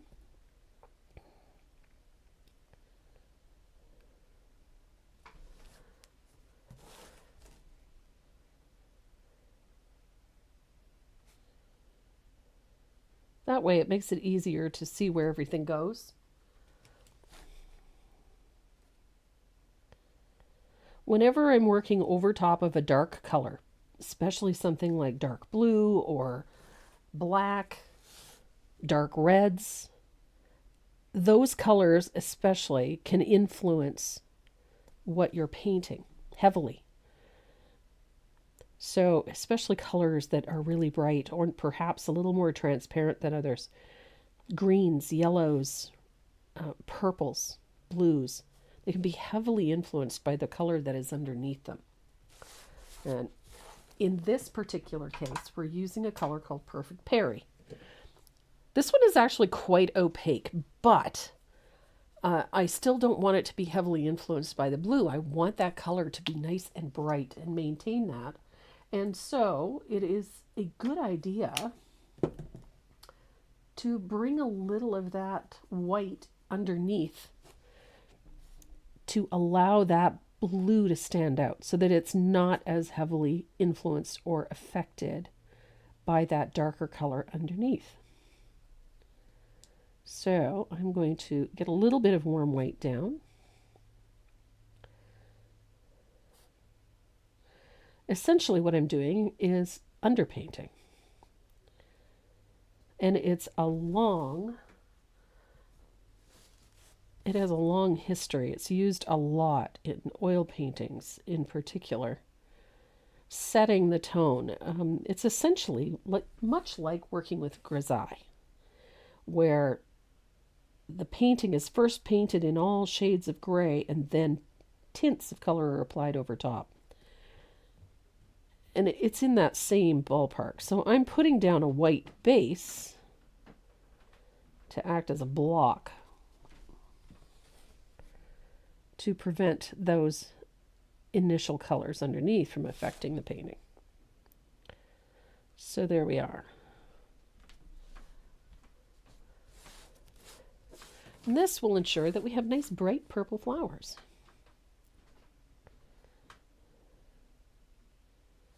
I've seen a bunch of pictures popping up online recently of places in Texas. Apparently, is it bluebells or bluebonnets? is the state flower. I mean, I could correct me if I'm wrong. Um, I've been blown away. They're literally blanketed with these beautiful purple flowers, purple blue flowers. They're just stunning. I don't know that what they call a blue bonnet is the same thing as a bluebell. I don't think so, but um, if anybody knows, feel free to let me know. What brush did I use for the leaves? I used a number 5 round just to stroke in the leaves. So they're essentially a simple C stroke, or sorry, comma stroke leaf. Very simple.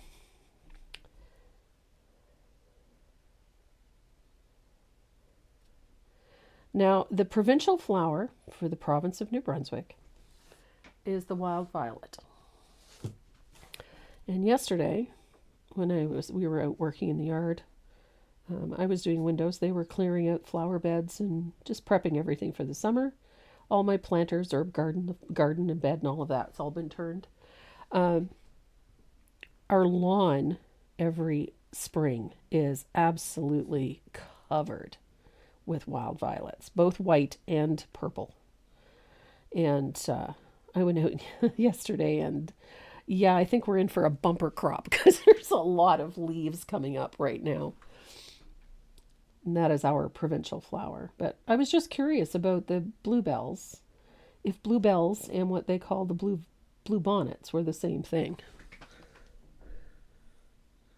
Yes, Texas is blue bonnets. Oh, they are two specific, different, distinct species. Oh, cool. Good to know. I wasn't sure. Every photo I'd seen of the blue bonnets, they were from a distance, so I couldn't tell by looking if they were similar or not. But very good to know. The photos that I've seen are absolutely beautiful.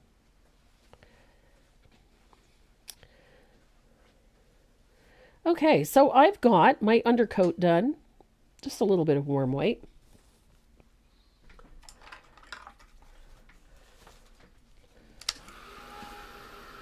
And I'm going to dry this real quick, and then we're going to start putting in that perfect pairing.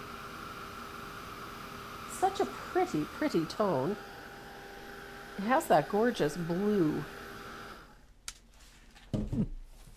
It's just so pretty, but it is very opaque. But look at this, with that white down underneath it, look how beautifully this color covers. Just gorgeous.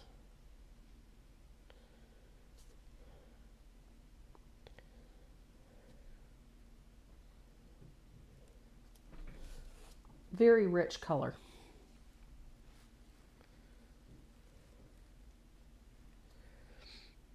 Very pretty.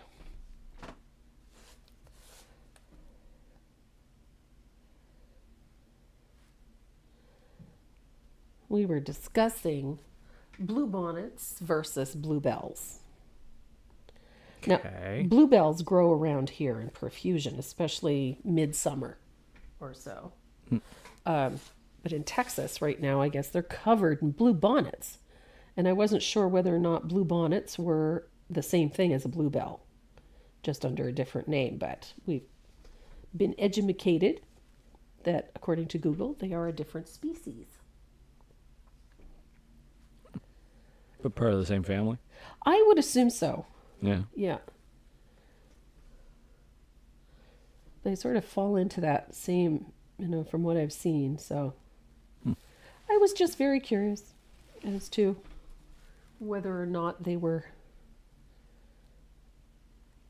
of the same, if it was the same, because we have a tendency to name certain things a different way. I know what is called a devil's paintbrush in certain parts of the U.S. is nothing like what a devil's paintbrush is here. For us, a devil's paintbrush is similar to a dandelion, just a different color. Very different color, actually. Looks like it's on fire, hence the name.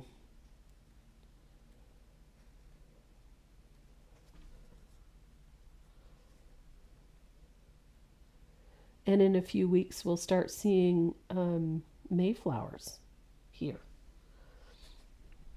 Although we don't see them like we used to. When I was a kid, we used to go picking mayflowers. Now you're not allowed to pick them. They're an endangered species now. But it was always so much fun to go looking for them.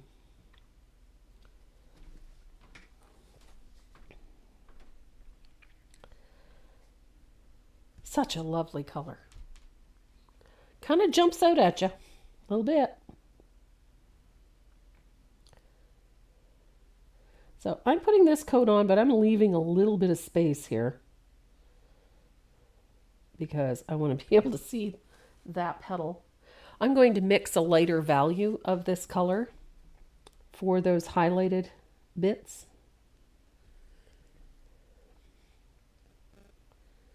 I'm going to use a little bit of warm white and a little titch of that very pretty Perfect Perry.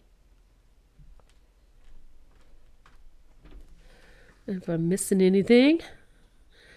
Bluebonnets are extremely hard to grow. They have specific needs regarding temperature, soil nutrients, and rainfall. Some years they're everywhere and sometimes very sparse. Wow. Lupins. Oh, okay. So bluebonnets and lupins are in the same family. Ah, now lupin. Lupin is an invasive species here. The bloody things grow in profusion and they can get out of hand very quickly. This is a text message conversation me and you would have. Oh? Yep. Okay. It says, Mom, yeah, don't freak out, okay, but I'm in a police car. okay. Did you steal it would be my question. And Mom's response was, you've been a police officer for 10 years. Stop starting the phone conversations like this. Yeah, you're right. That would be a conversation that we would have.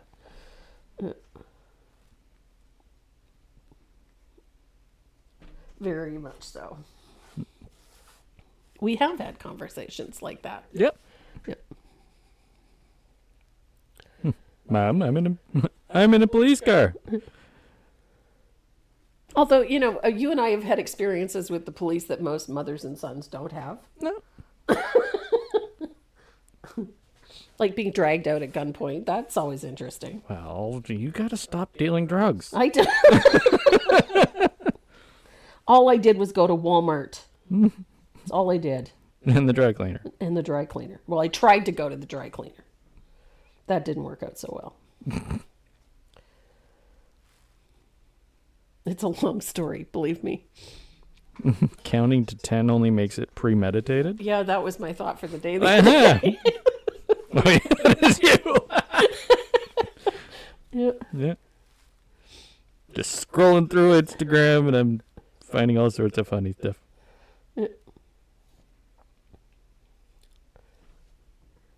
Yeah, because that's how I feel about it, Counting to 10, that's what they always tell you.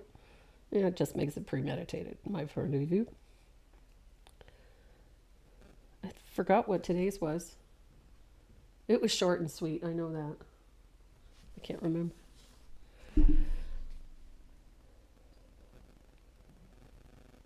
I can't remember. What's this?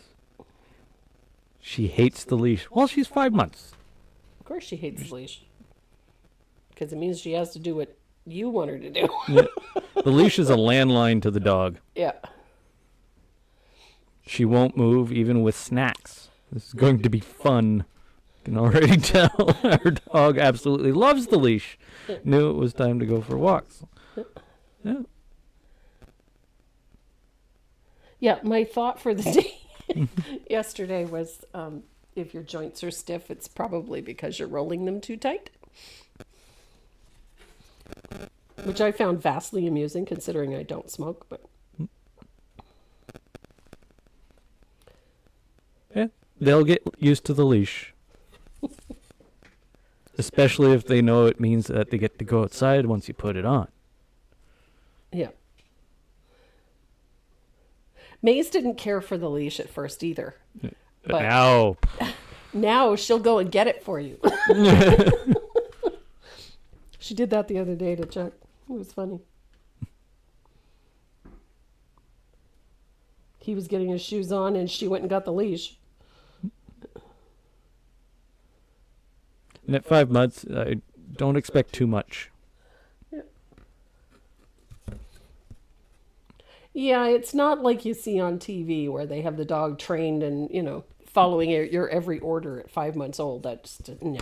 No, it doesn't happen that way. No, that happens once in 10 days where they decide they're going to do everything you tell them.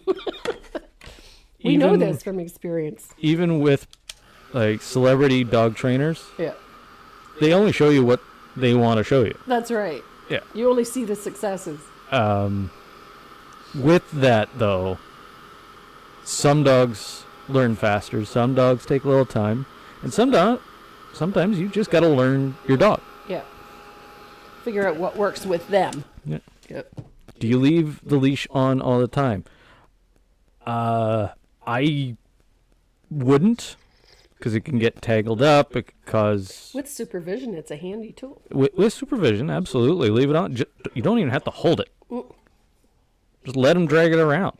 Let them get used to it being there. Yeah. Don't let them chew on it. No. But yeah, if you don't need it, put it on. Half an hour of them just walking around the house with the leash on. Take it off. Mm-hmm. Reward good behavior. If you like what they're doing with the leash on, give them treats, give them snacks, give them toys. Pets. Affection. Yep. And then take it off if you're satisfied. Yep. Put the leash on and then go straight outside. Don't hesitate. Just put the leash on outside. Yep. And then hold on to the leash, obviously. So we're going to start putting in some of those highlighted petals. I'm going to do that with a little bit of warm white, and I'm going to mix it just to make a slightly lighter version of that perfect Perry. Just a little lighter. It doesn't have to be really great contrast. And then you're going to paint in those little flipped over petals with that mixture. So those little flips there, little comma stroke. It just needs to be 1 or 2 values lighter. Doesn't have to be a drastic change, but just 1 or 2 values lighter. That's going to give you those flipped petals.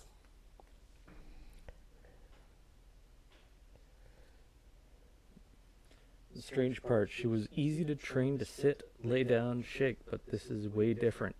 It's actually no different.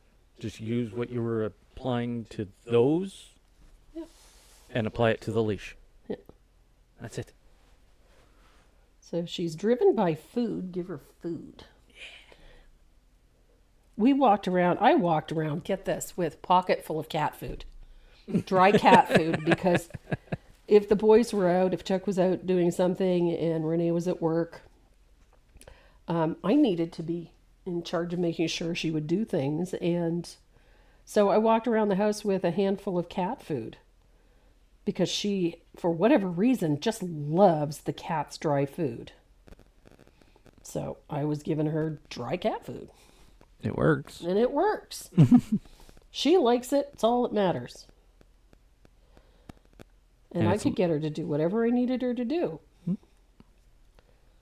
So there are our little flips in our petals with a little bit of that lighter value that I mixed, and it's just a little tiny bit of warm white mixed with that base color. Man, do they ever look blue on there? Yeah, they're very blue on there. Yeah. Not as purpley as... Not as purpley as the color actually is. It's very purple. So the shading color we're going to use is this one. It's Twilight. I really love this color. It's yummy. And it is an absolutely spectacular color for shading this blue. these purpley blues like the cornflower or periwinkle. It's just stunning for this. So that's the color we're going to use to shade these flowers. What was the color you used there? This is Perfect Perry. Perfect Perry? And then we mixed a little bit of warm white to make a slightly lighter value for the flip overs. And now I'm drying it. And I'm going to switch to a smaller angled shader. I'm going to use... YouTube's not working now. Oh, no. No, just the chat. Oh, okay. So I'm going to use the 3/8 angle. And a little bit of Joe Sonia. Because, you know, I love my Joe Sonia. So wet brush, blot it dry. Pick up a little Joe Sonia's on your brush. Here, so you can see what I'm doing. And then I just touch it to the edges of the jar so that it's wet, but it's not drippy. And I'm going to blot it a little bit. I'm going to pick up a little bit of that blue. And I'm going to blend it out to float. You don't want this color full strength because it's very strong. And we're going to start by shading the shaded side, which is going to be to the right. So I'm going to turn this upside down. We're going to shade the right-hand side of our Bluebells, just like that, with a float of that twilight. Such a pretty color.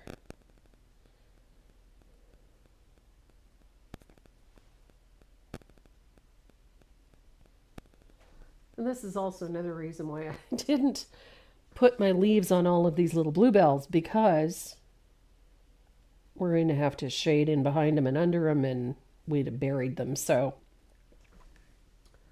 a little bit more glaze.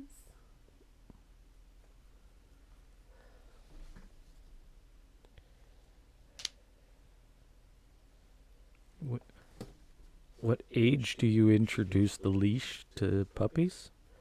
As soon as possible. Yep.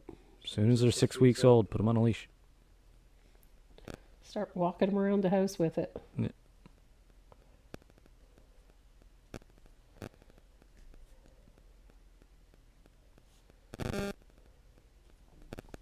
It has been, for us, it's been years since I've had a puppy.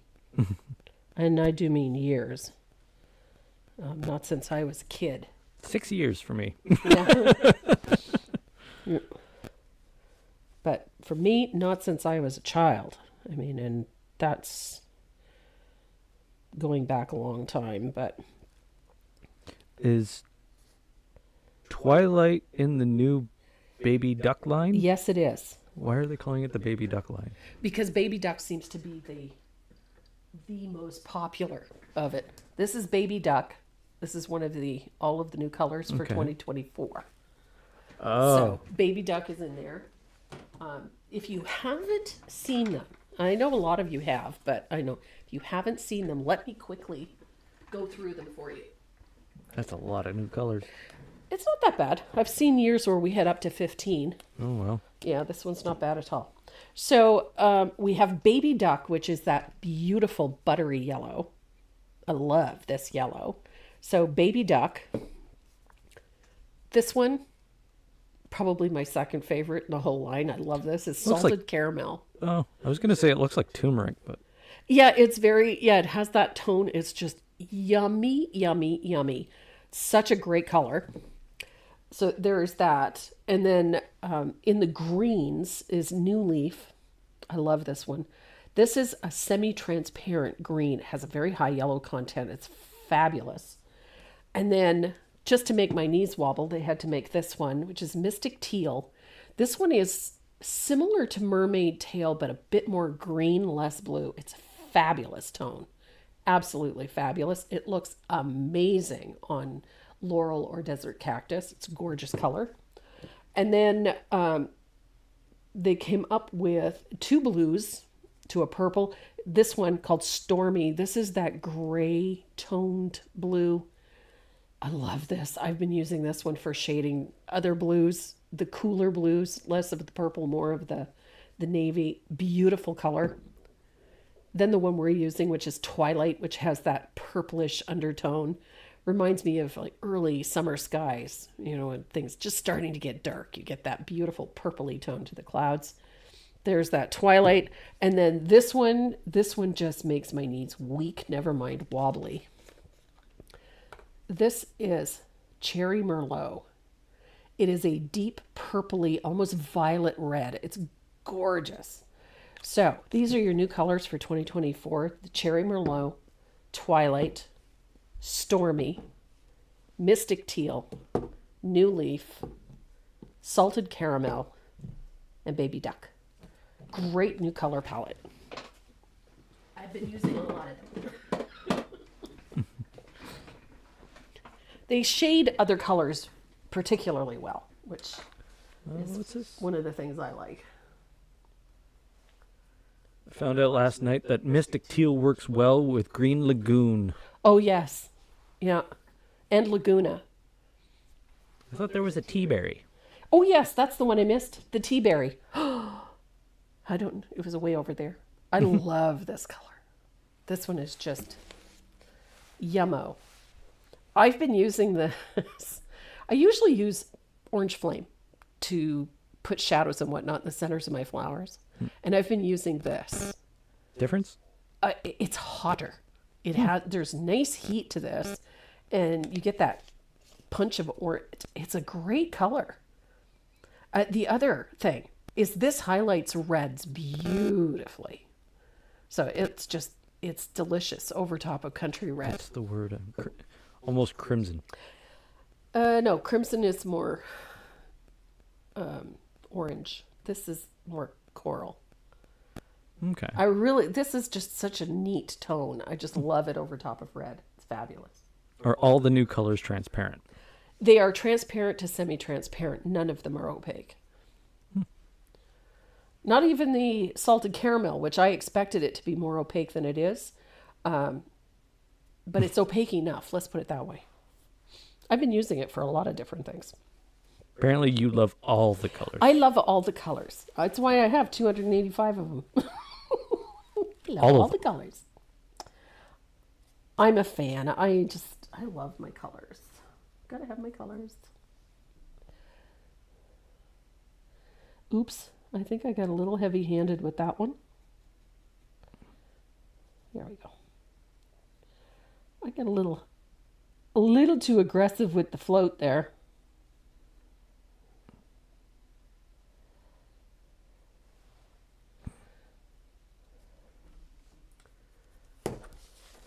So I love how this color just gives you all of that yummy, yummy, yummy. Such a yummy color. So I've got my shading in a couple of spots I gotta fix here. In behind some of these little flip overs, you gotta have a little shadow in there. And what color is this? This is the Twilight. You need to have that little bit of shadow in there. There we go. Look at that. Just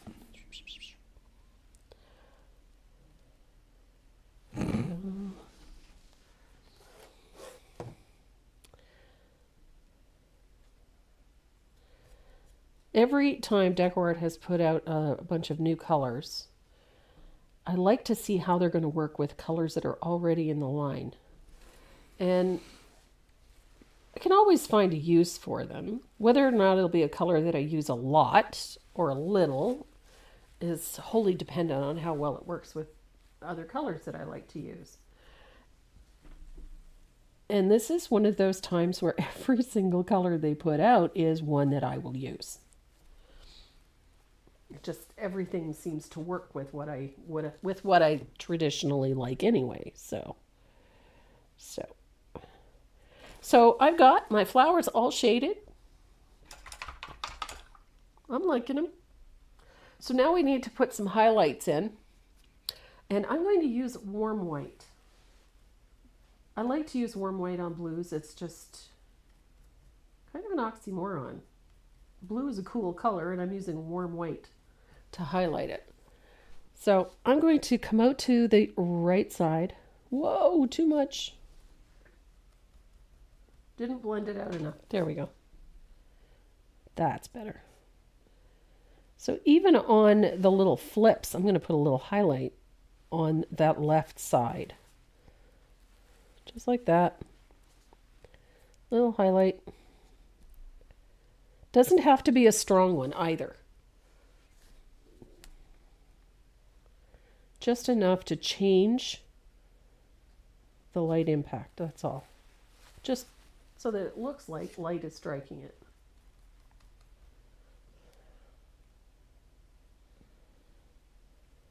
There we go.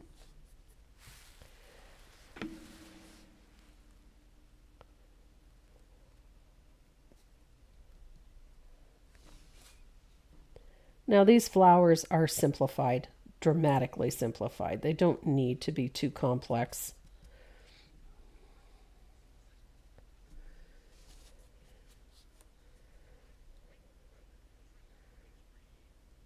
Life is complex enough. We don't need to make it more complex.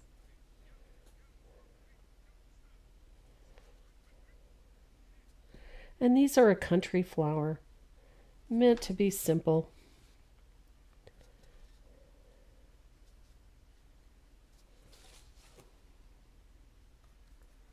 I'm working on a hello piece. Nice little sign for the front door with just the word hello. And some simple country flowers. I am all about the simplify thing right now.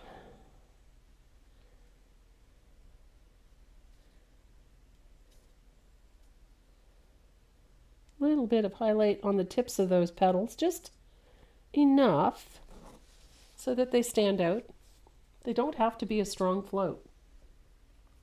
And they definitely don't have to be a perfect float. Just get that highlight in there. Nice and soft.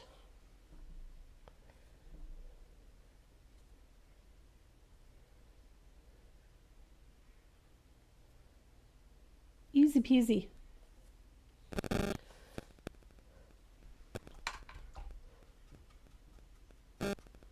So I'm going to let that dry, and then we're going to do a little bit of work on those leaves. I'm going to get some shading and some highlighting on those leaves. We're going to do that with a little bit of, I'm using a little bit of black green. Lately, I've been using black green quite a bit. I like sap green too, in the media line. Sap green is such a great transparent green. And fog. What did you do to yourself, my dear? Said you're finally here, sitting here recuperating in bed. Good for you. Put your feet up. Make sure you got a good cup of tea, and I hope you're feeling better.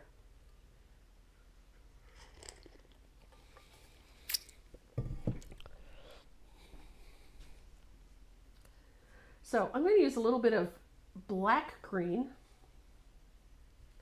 because I like black green, and I'm going to put a U-shaped float at the base of each of these teardrop shaped leaves.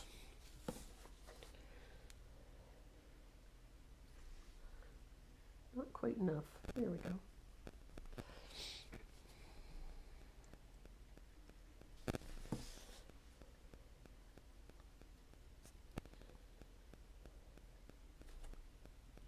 Just like that.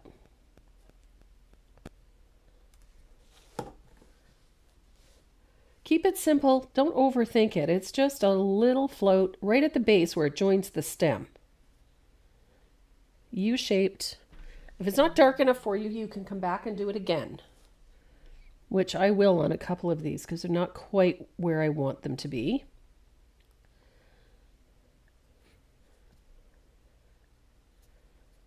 There we go.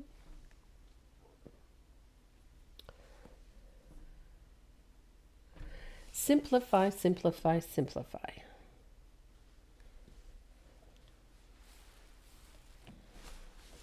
Now, we have a few blades of grass that are tucked in behind things. And where they overlap, we're going to put in a little float of that black green. So where it comes in behind that flower, little float of black green underneath the flower. Doesn't have to be perfect. Just has to be there. Just to separate them a little bit.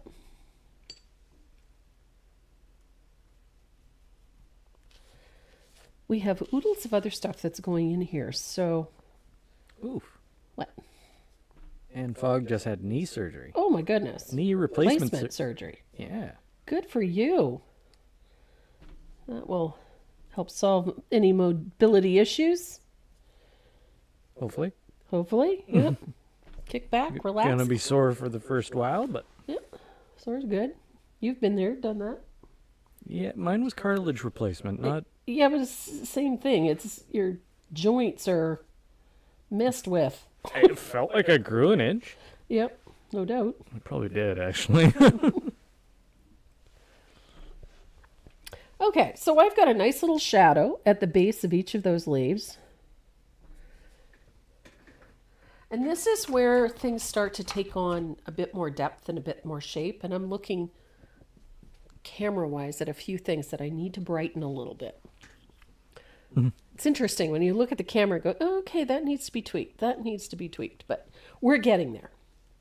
Nope. So, Judy Thacker's taking off. Well, Judy, have a great weekend. I've got a little bit of margarita. I love margarita for highlighting on these greens. I'm going to thin this out quite a bit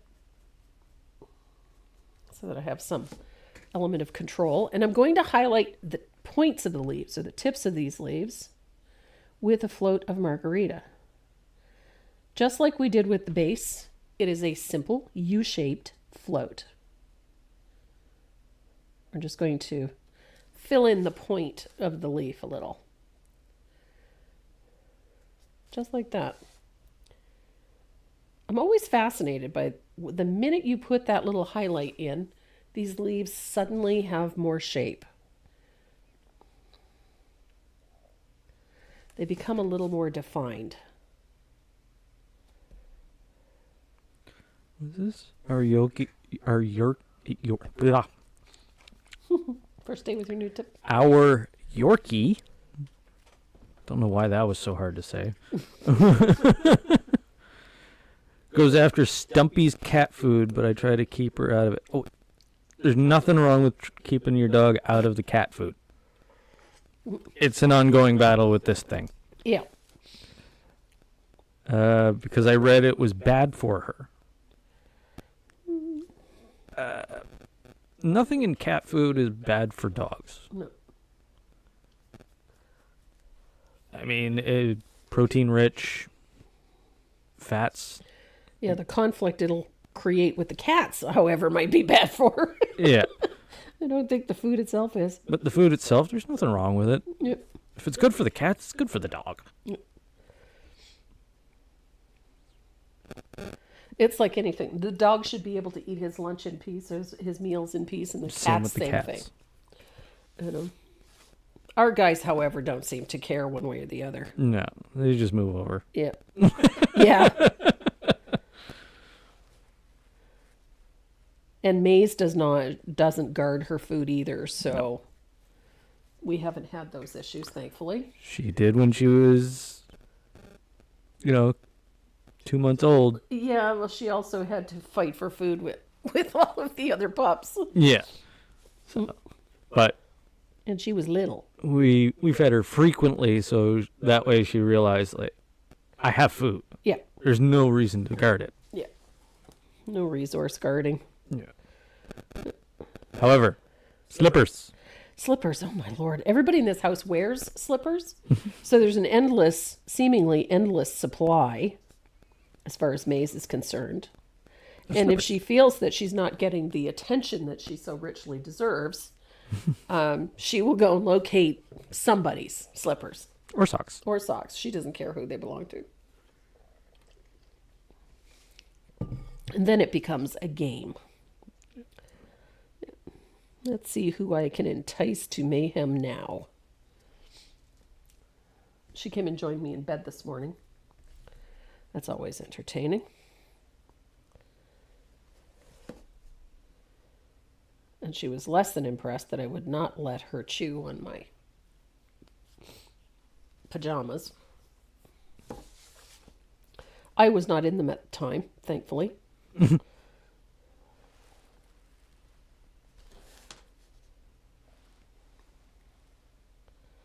So I took my pajamas from her, so she decided to steal my slippers.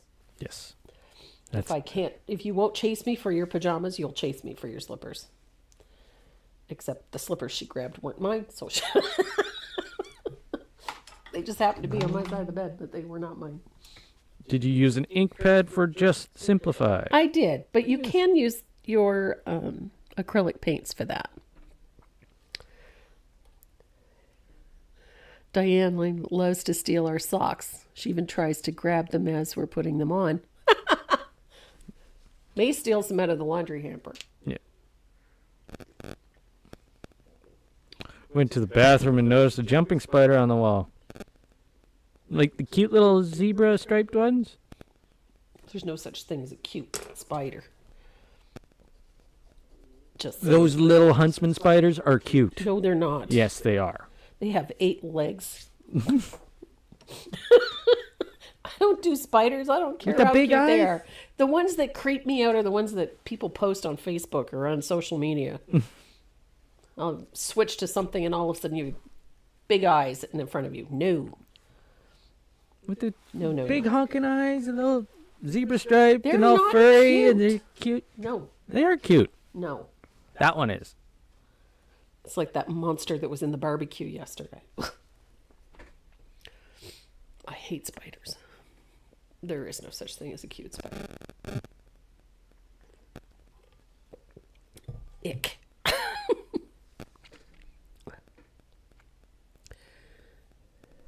Cute? It scared me to death. Yeah, they do. They scared me to death, too. My Sheltie is a Kleenex thief? Oh, we had a cat that would steal the toilet paper? Yeah. Oh. They're quirky. I agree, Virginia. I agree. No spiders. No spider is welcome. Nope. I have peppermint growing around my house. On the back of the house, near the deck. I have, various herbs and plants and whatnot because they're spider-proof. I don't care that they don't have flowers. I don't like spiders. Also, no such thing as a cute snake. I beg to differ. I do like snakes. I like snakes. I just don't like spiders. I hate spiders. A hognose snake. Is it cute? Oh, it's got cute. It's got a little nose. Oh. I like them. And they're completely harmless. I love it. See, to me, I love those little ribbon snakes that we have here. Oh, yeah? Oh, Yeah. the little brown ones? The brown one with the red stripe. Yeah. Little ribbon snake. They're cute. Yeah. They're super cute. But they're teeny. Oh, well, they get big. They do, but not that big. Big enough. Yeah, they'll get 3 or 4 feet. That's not that big. I've seen bigger.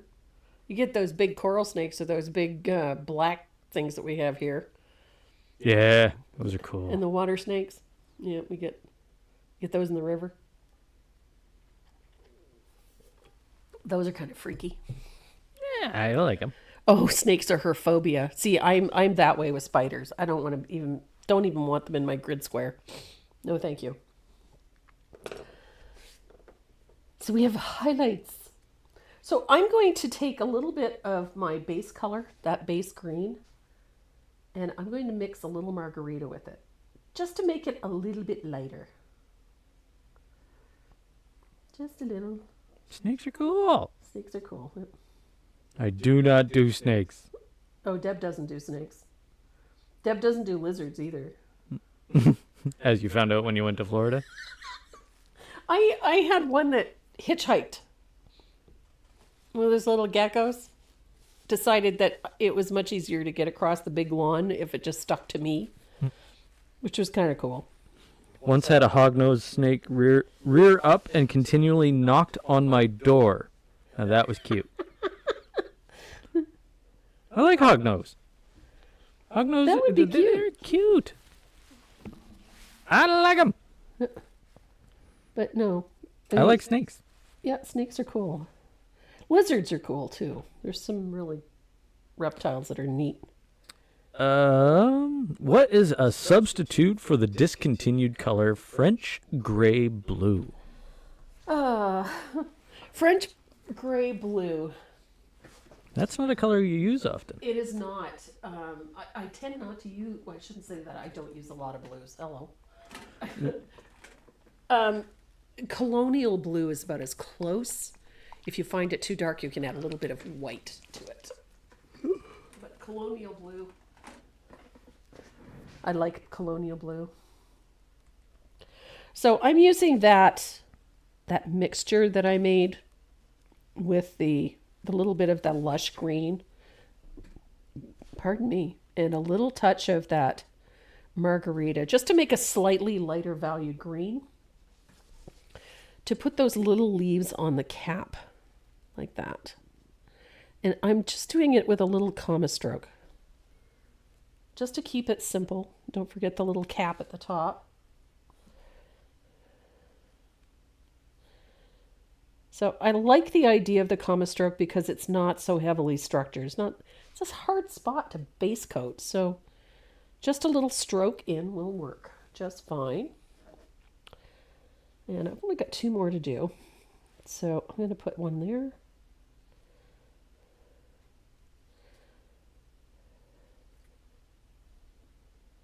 Now we're going to shade these with a little bit of that black green.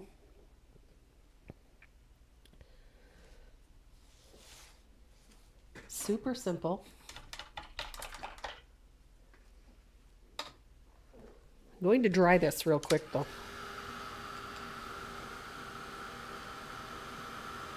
And we're going to shade those little leaves the same way we shaded the others, with just a little float of the green at the top where it joins the stem.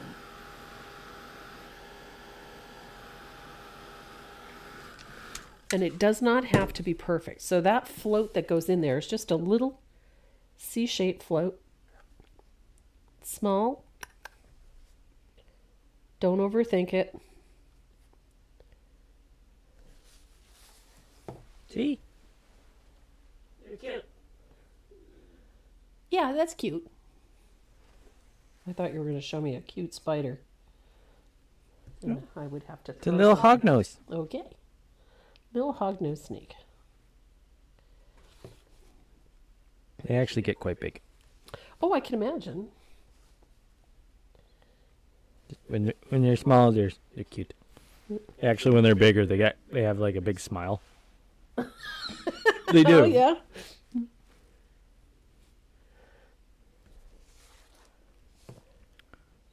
Wouldn't survive in this climate. Oh, probably not. We don't have an abundance of reptiles in this province, in this country for that matter. We have some, but if you ever want to see my husband do a really weird dance. The salamanders or the newts? Newts, yeah. He was moving, when we first moved into this house, the previous owner would stack the cordwood along the edge of the house, and we don't like having the wood too close to the house. So my husband was moving the wood pile, and he moved the bottom board. There was probably, 25 or 30 of these little newts, and they all took off at the same time. Kind of freaked him out a little bit. But we find them all the time. You move anything around here, a board that's been laying on the ground too long, you're going to find these little guys. Yeah. They're very common here, and they're utterly harmless. All they do is eat. They eat the other things that are not so harmless around here. Yeah. And apparently they haven't been doing their job the last couple of years because we've had like a ridiculous amount of those earwigs. I hate earwigs. Bud needs the cap. Yes, it does need the cap. I forgot that one. Thank you. I need to mix a little more green. There we go. The little bud up here that I worked so hard on, it needs the cap.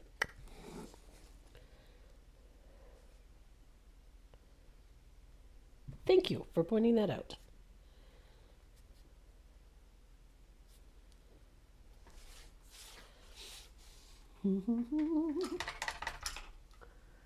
So as I said, I'm looking at the video. When I look at the screen and I see these flowers, the one thing I've noticed in particular is there's a couple of highlights that need to be brightened considerably. There we go. Just need to pump them up a little. They're not quite bright enough. There we go. Just need to amp them up a little, much better. It's funny, it's like anything else. When you're painting, you can't always rely on what your eye is telling you. So whenever you're curious as to whether or not something is complete and you've been working on it a while, look at it through the camera on your phone or look in a mirror.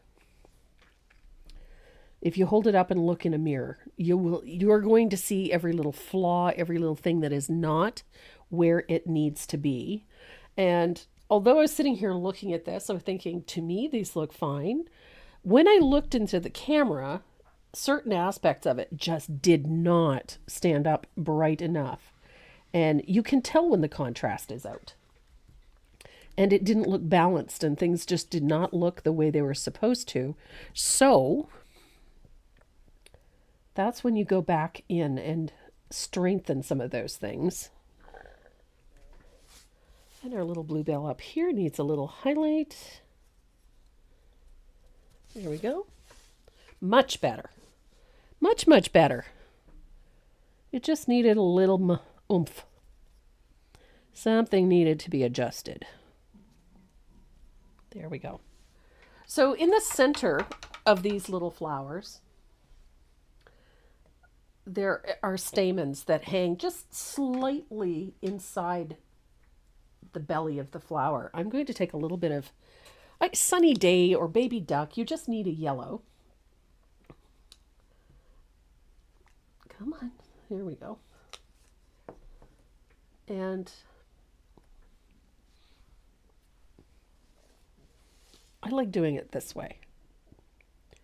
I prefer the idea of just 3 or 4 little haphazard yellow dots, just to give you those little stamens, a hint of it. And there's only going to be about 4 in here that actually really, that you can see these. And these are the ones here. So I'm just going to tuck a few of these little dots right in here, like so.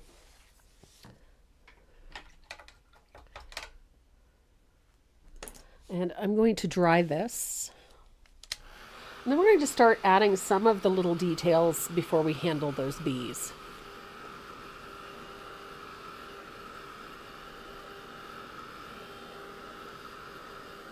So this is where you can really see how that little bit of wash, that wash of green in the back just gives this a little more solidity. So it doesn't look like a bunch of sticks with flowers attached to them. It just lends the center of this a little more fullness. And when you're really going to see that is in just a second. So I'm going to use a little bit of that margarita green. And I'm going to bring in a little bit of warm white. Not that I want it significantly lighter. I want it a little more opaque. So that's why I'm bringing in a little bit of warm white. So I'm not looking to drastically change the color. But we're going to start lightly stroking in some of these stems. Just like so. And then the edges of these leaves get a very soft outline. And you're going to need your liner brush to be very fine. Make sure your paint is well thinned.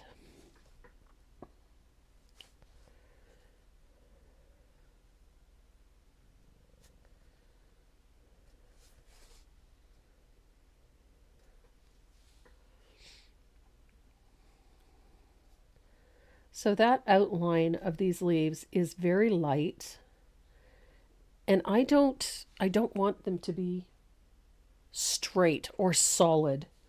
You want them to have sort of a very loose outline.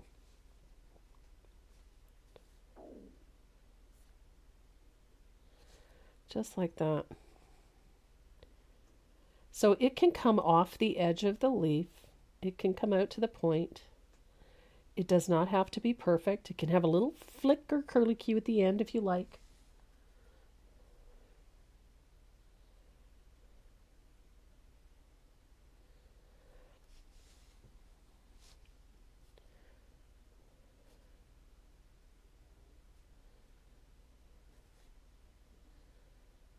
Just like that. So it does not have to be perfectly on the edge of the leaf.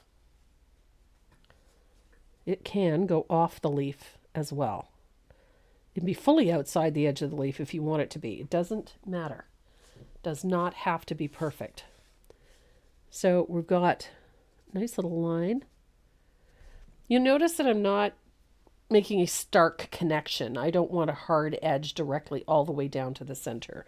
There is a reason for that. If I do that, then it negates that work that we went to at the beginning where we wanted that fullness. And then if they're too light and too straight, then it takes that away. And then it starts to look like a whole bunch of perfectly straight floral leaves. And we don't want that. So we want it to look full, but we don't want it to look that rigid.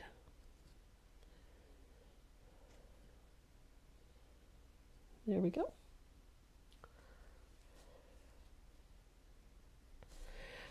And this is also where we can start doing some of this. Those longer blades, those grass lines, connecting the stems to those flowers.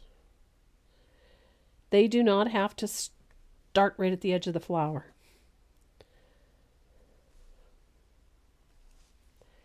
So those little stems that connect things like that, they can just be a hint. They don't have to be full and solid.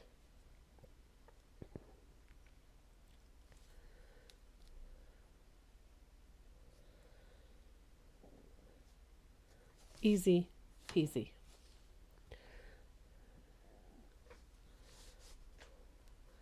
So we're going to do the same thing to those little leaves at the top of the flower. Simple little outline, nothing perfect.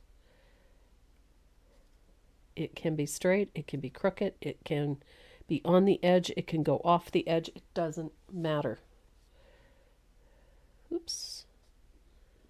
They can be as irregular as you want them to be, but they do not have to be perfect.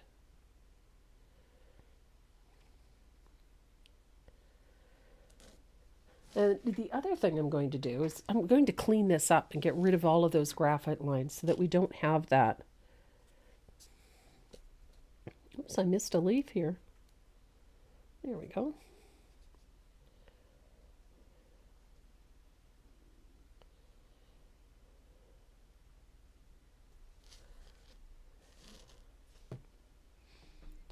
I'll just go around and check things.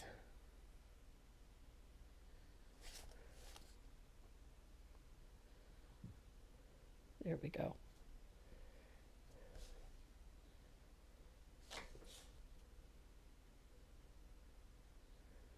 So fun.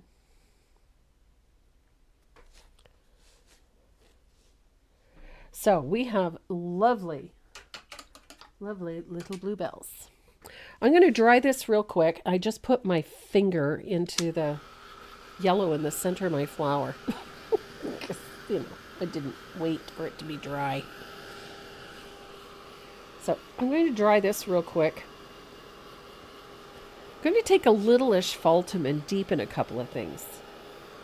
Just so that it doesn't look quite so flat. I want to give it a little bit of depth.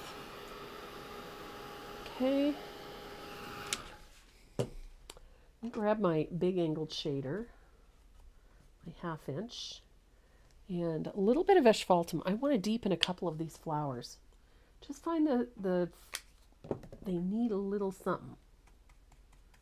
So I'm going to grab a little bit of asphaltum because I can.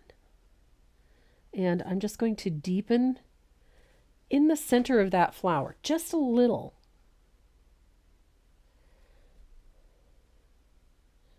Just to change that tone a little in the center of the flower.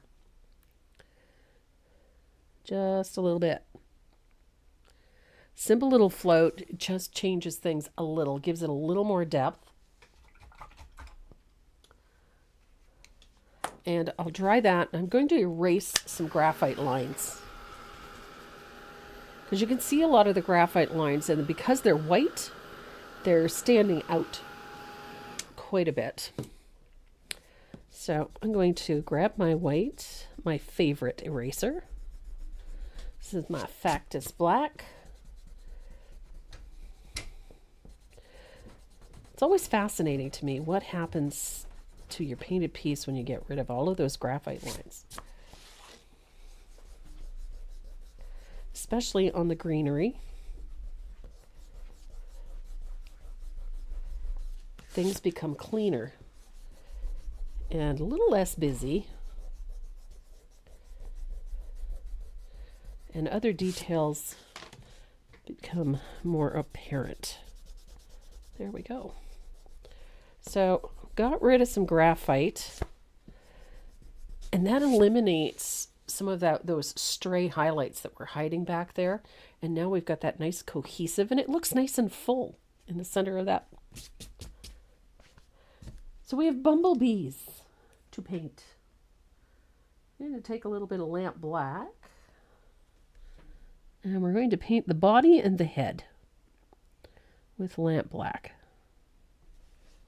Super easy.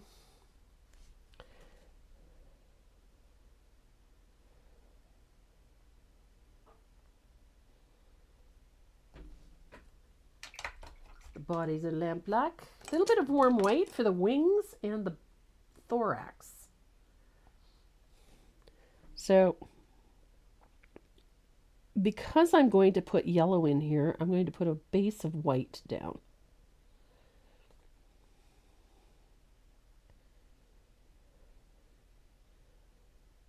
Anytime you're working with a light color over top of a dark color,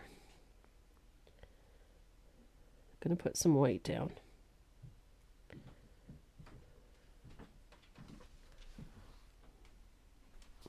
And we're almost there. This one is coming along very quickly. Next Saturday, we're going to be painting a milk bottle. The fun piece on this country kick.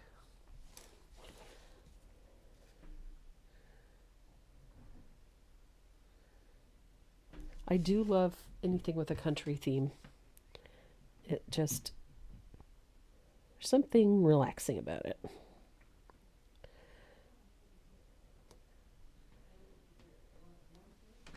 So have we decided if it's going to be a bumblebee or a butterfly on my chicken piece? Or a ladybug? I like the idea of the ladybug, because the ladybug falls into that red. I just not sure where I'll put it. Bumblebees and butterflies are easy because they fly. Well, I suppose ladybugs do too, but when they're flying, it's hard to tell they're a ladybug.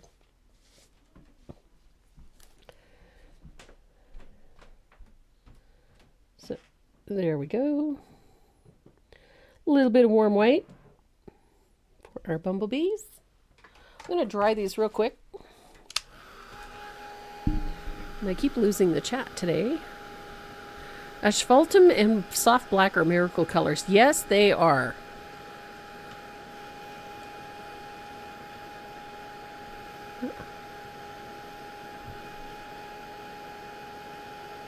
Does strengthening the shadows pop your highlights more? Absolutely. One of the problems that painters have with highlighting is that you can only get so white. That's one of the biggest struggles, that you can only get so white or so light. Anytime that you can't seem to get your highlight brighter, then instead of trying to bolster the highlight, go to the shadows. Deepen the shadows. The minute you deepen the shadows, the highlights are going to get brighter. So I've got a little bit of baby duck, sunny day, whatever. We're going to base coat the thorax with that. Now, ordinarily, I shade my bumblebees with orange flame because I like that punch of orange. I like that little bit of heat. But I'm going to show you something today. We're going to use tea berry, just so I can show you what it does. It's great shading color for yellows. Gives you a nice little punch of heat. I'm going to dry that real quick.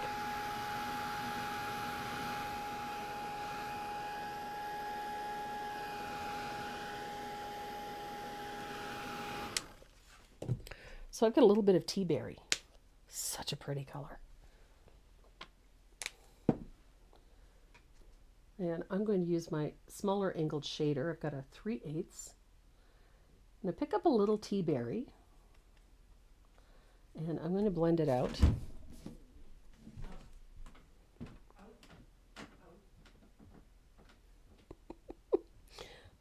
God knows what Maze has got now.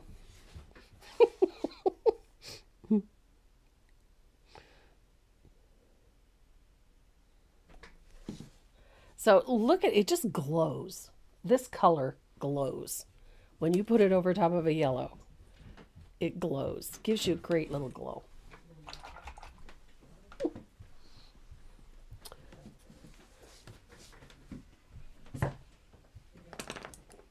I'm going to grab a little bit of lamp black,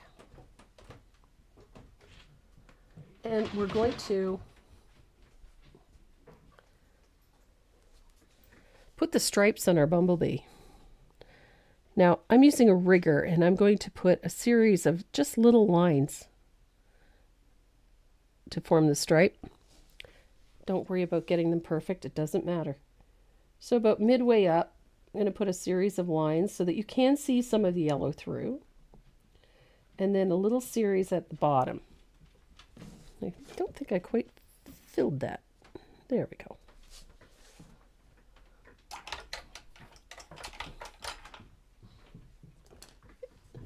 And we'll dry this so I don't smear paint, because I'm famous for it.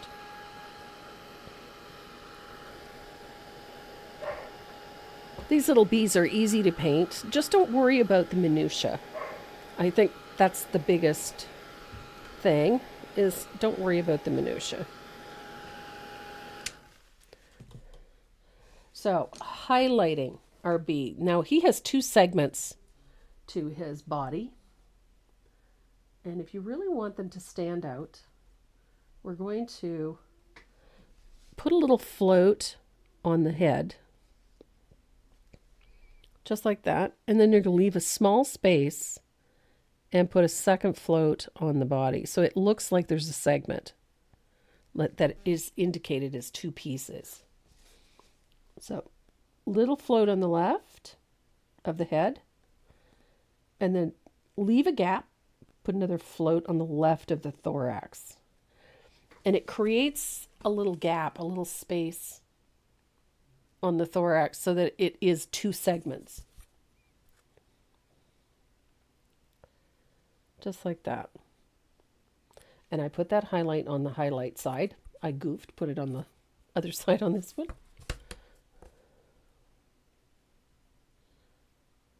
There we go. So we have 2 segments on our bumblebee. Now, I usually use a Bahama Blue to shade the wings, but I'm going to use a little bit of that Perfect Perry, just to put a little color close to the body of the bee. Just a little, doesn't need much. You can use Bahama Blue. Any light color blue will actually work just fine. But since we've got Perfect Perry on the palette and we have it in the painting, I don't see any problem with using it on the bumblebee. So a little bit on the wing, closest to the body, just a tiny little float, doesn't need to be much, just to put a little color on the wings. Et voila. Now we need a highlight on the thorax. I'm going to use a little bit of that warm white. You can use a liner brush or a rigger. It's just going to be a few little fine strokes of white on the black stripes. Just like that, just to break things up. They don't have to be much. Little dot for the head. Dot and a stripe for the body. Dot for the head, dot, and a stripe for the body.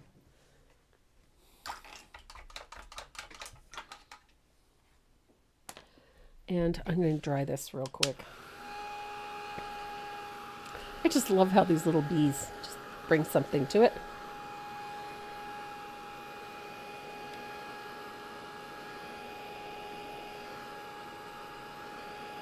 There we go.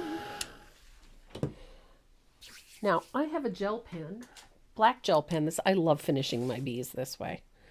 I use a very squiggly line around the outside of the wings. Just like that. Double back. It's a scribbly line, doesn't need to be neat and tidy. And I'm going to do that to both the wings.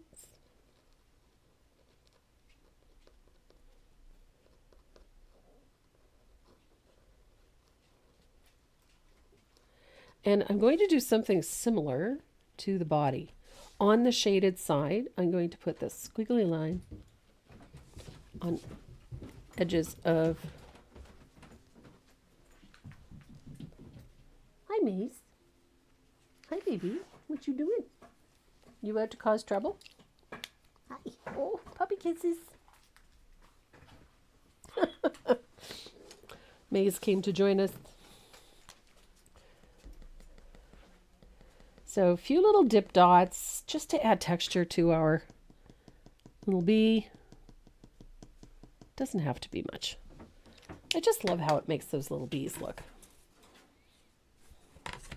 Now we have one last step to do to this, and that is to spatter this. And I'm going to use a little bit of asphaltum. I'm going to thin this out with a little bit. So first with a little bit of asphaltum. Don't have to do much to the cup, but just a little bit to the rest of it. And then I'm going to rinse the brush out, and I'm going to use a little bit of thinned warm white while Renee is loading up the wheel. And I'm going to spatter this with a little bit of thinned warm white. Because I can, and it's my party. I can do whatever I want. So you can add as much or as little spatter to your piece as you want. I'm a fan, so I like the finer stuff, not the heavier stuff. And there we have simply Bluebells. It's a fun piece to paint.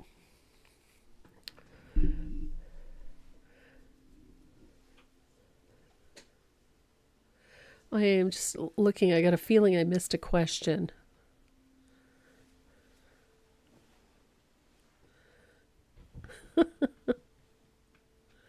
I'm so glad you guys are enjoying this.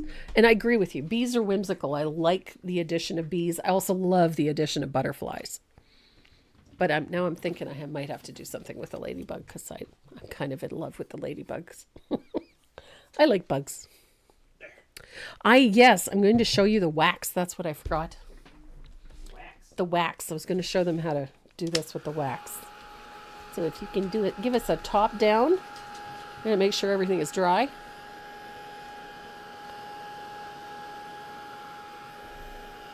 Now, you can do the wax with a brush.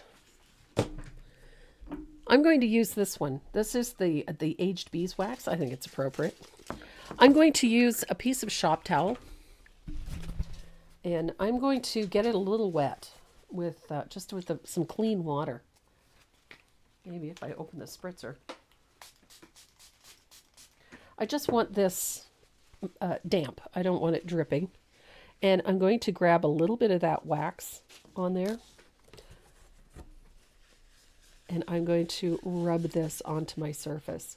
I'm going to take a little care with my bumblebee because the ink's not dry, so I just wiped all the ink off my bumblebee, but that's okay. So I'm just rubbing it in, and you'll notice that I'm leaving some texture in there. I'm all about the texture. I love that. So I'm going to have to take care with my other bumblebee. I'll come back and put some more in. So I'm just using a little water with this.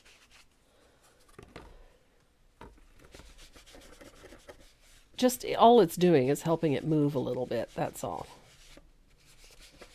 There we go. I love the water thing. Are you having fun over there? Yes.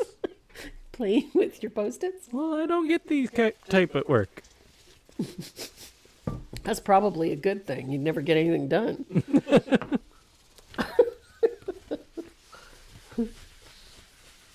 It's the slinky type. Yeah, it's a slinky type. So, yeah, my little bumblebee down here was not dry, and I just wiped all the ink off of the other one. But it's okay. I will put some back on. So I'm just using it to put a coat of this wax on. There we go. I might as well. In for a penny, in for a pound. So I've got a little bit on. I just used a little water to facilitate moving it around. That's all. And it's going to look a little dull-ish and a little uneven for a bit. What was the name of the wax? This is Wax Effects. It's an acrylic-based product. It's a translucent layering acrylic. Now, I used it with a soft cloth, but I want to show you something really cool about this.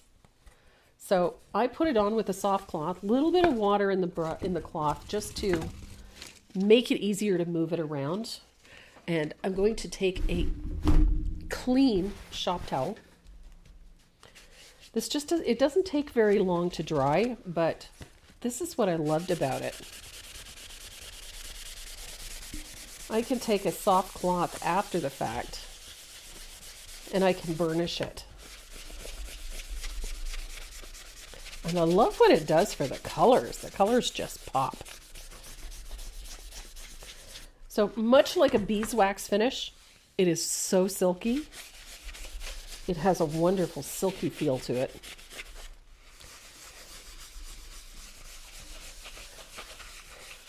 But the thing to remember, it is an acrylic. So I can come back in and fix things. And you can hit this with matte spray afterwards if you like. It's fine. Won't hurt it. You can varnish it? You can, but you don't need to.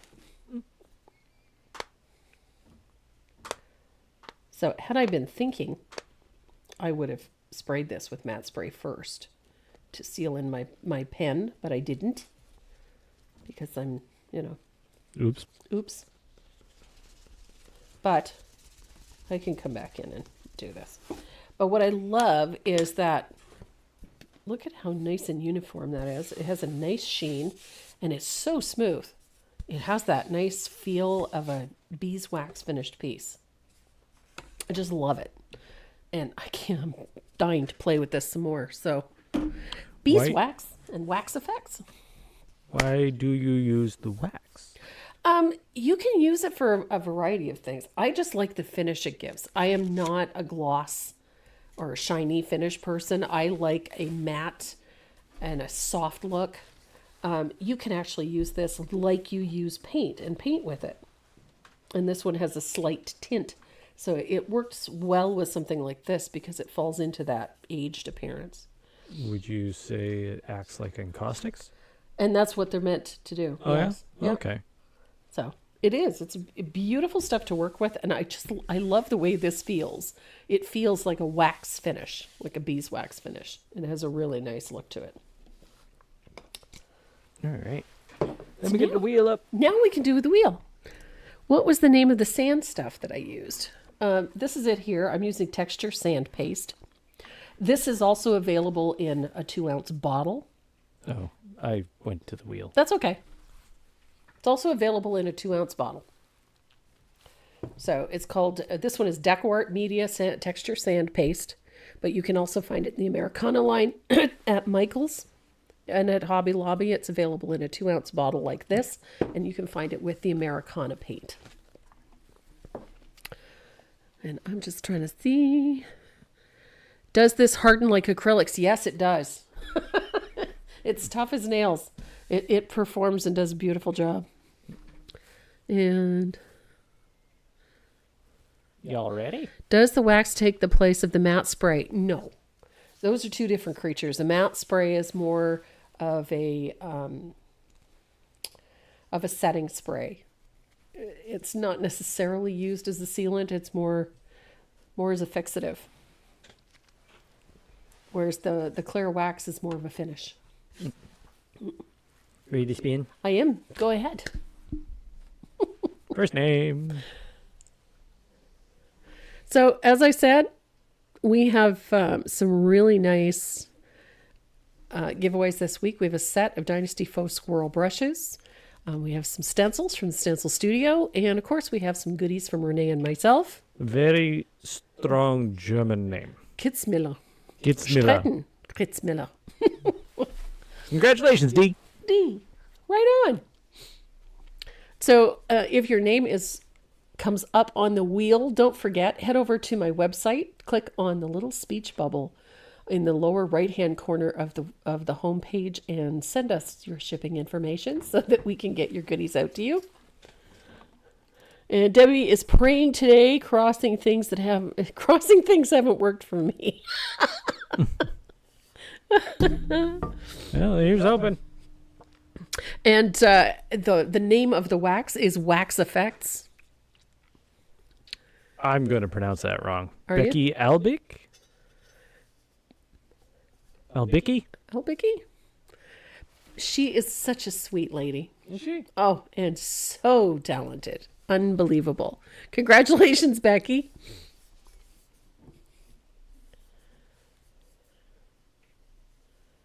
There we go. We got her. Every time I see her at a trade show or convention, she's always smiling. She's just one of the sweetest ladies. And the last name is And we have one more. Jackie Wright. Awesome. With a W. With a W. Jackie Wright. Right on. Boom. Winners. Oh, did you tell them what they're winning? Yeah, I just did. Oh, did you? Yeah. I wasn't paying attention. I was doing stuff. I know. And back to it. And back to it. Oh, yeah, he was doing stuff. He's playing with the Post-it notes. Don't All judge right, me. guys. That's it for us for today. Thank you so much for joining us, as you do every Saturday. We greatly appreciate it. And we have a lot of fun, and we're just think we have such a great time giving you guys some nifty presents from some of the people that support us. So Don't forget to go and check out the Brush Guys at thebrushguys.com. And if you're shopping for brushes, don't forget to use that coupon code TracyM. It helps me and it helps you. It makes everybody happy. And you can also, if you look on the caption for every video right at the top, it'll show you a coupon code for Deckwart. You can hit that link and then use the coupon code. You're going to get some extra bargains there. And my good friend, Deb, my best bud, go and check out her website at paintingwithdeb.com. She's got lots of cool surfaces, including the ones that I use. So go and check that out. And of course, my gal pal, Sandy McTeer, check out her website today if you're looking for some Tim Holtz stamps. She's got some great deals on. And a coupon code, Tracy M, all caps. Use that for an additional discount over on top of what you're already saving on her sale prices. So, and if you still got anything left in your pocketbook, go check out my website at tracymoreau.net. We've got lots of fun new patterns for you on there, and we added some new giveaways, some new printables on the printable page, so go and check those out. I think you're going to enjoy them. We've got some holiday ornaments and some other fun stuff on there as well. Cookies are an acceptable currency as well. Yeah, cookies. Well, to you. To me. Yeah. NB Power doesn't take cookies in payment.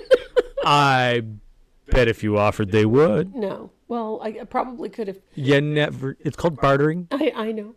Well, they may have taken it. They could smell my tomato soup when they came the other day. Meter readers were here installing the new meters.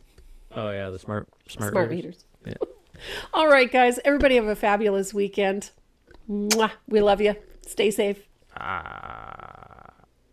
There was something else, wasn't there? I don't know. What's Oh, that? the members.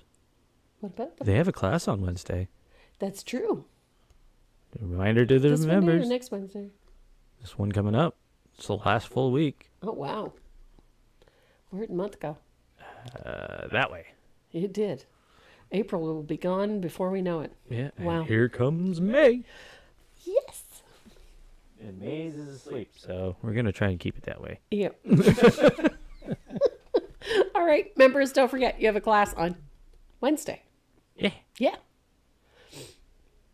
Okay. Pet your dog. Bet you don't. He does that to mess with me. I do. I do. Take care, guys. Pet your dog.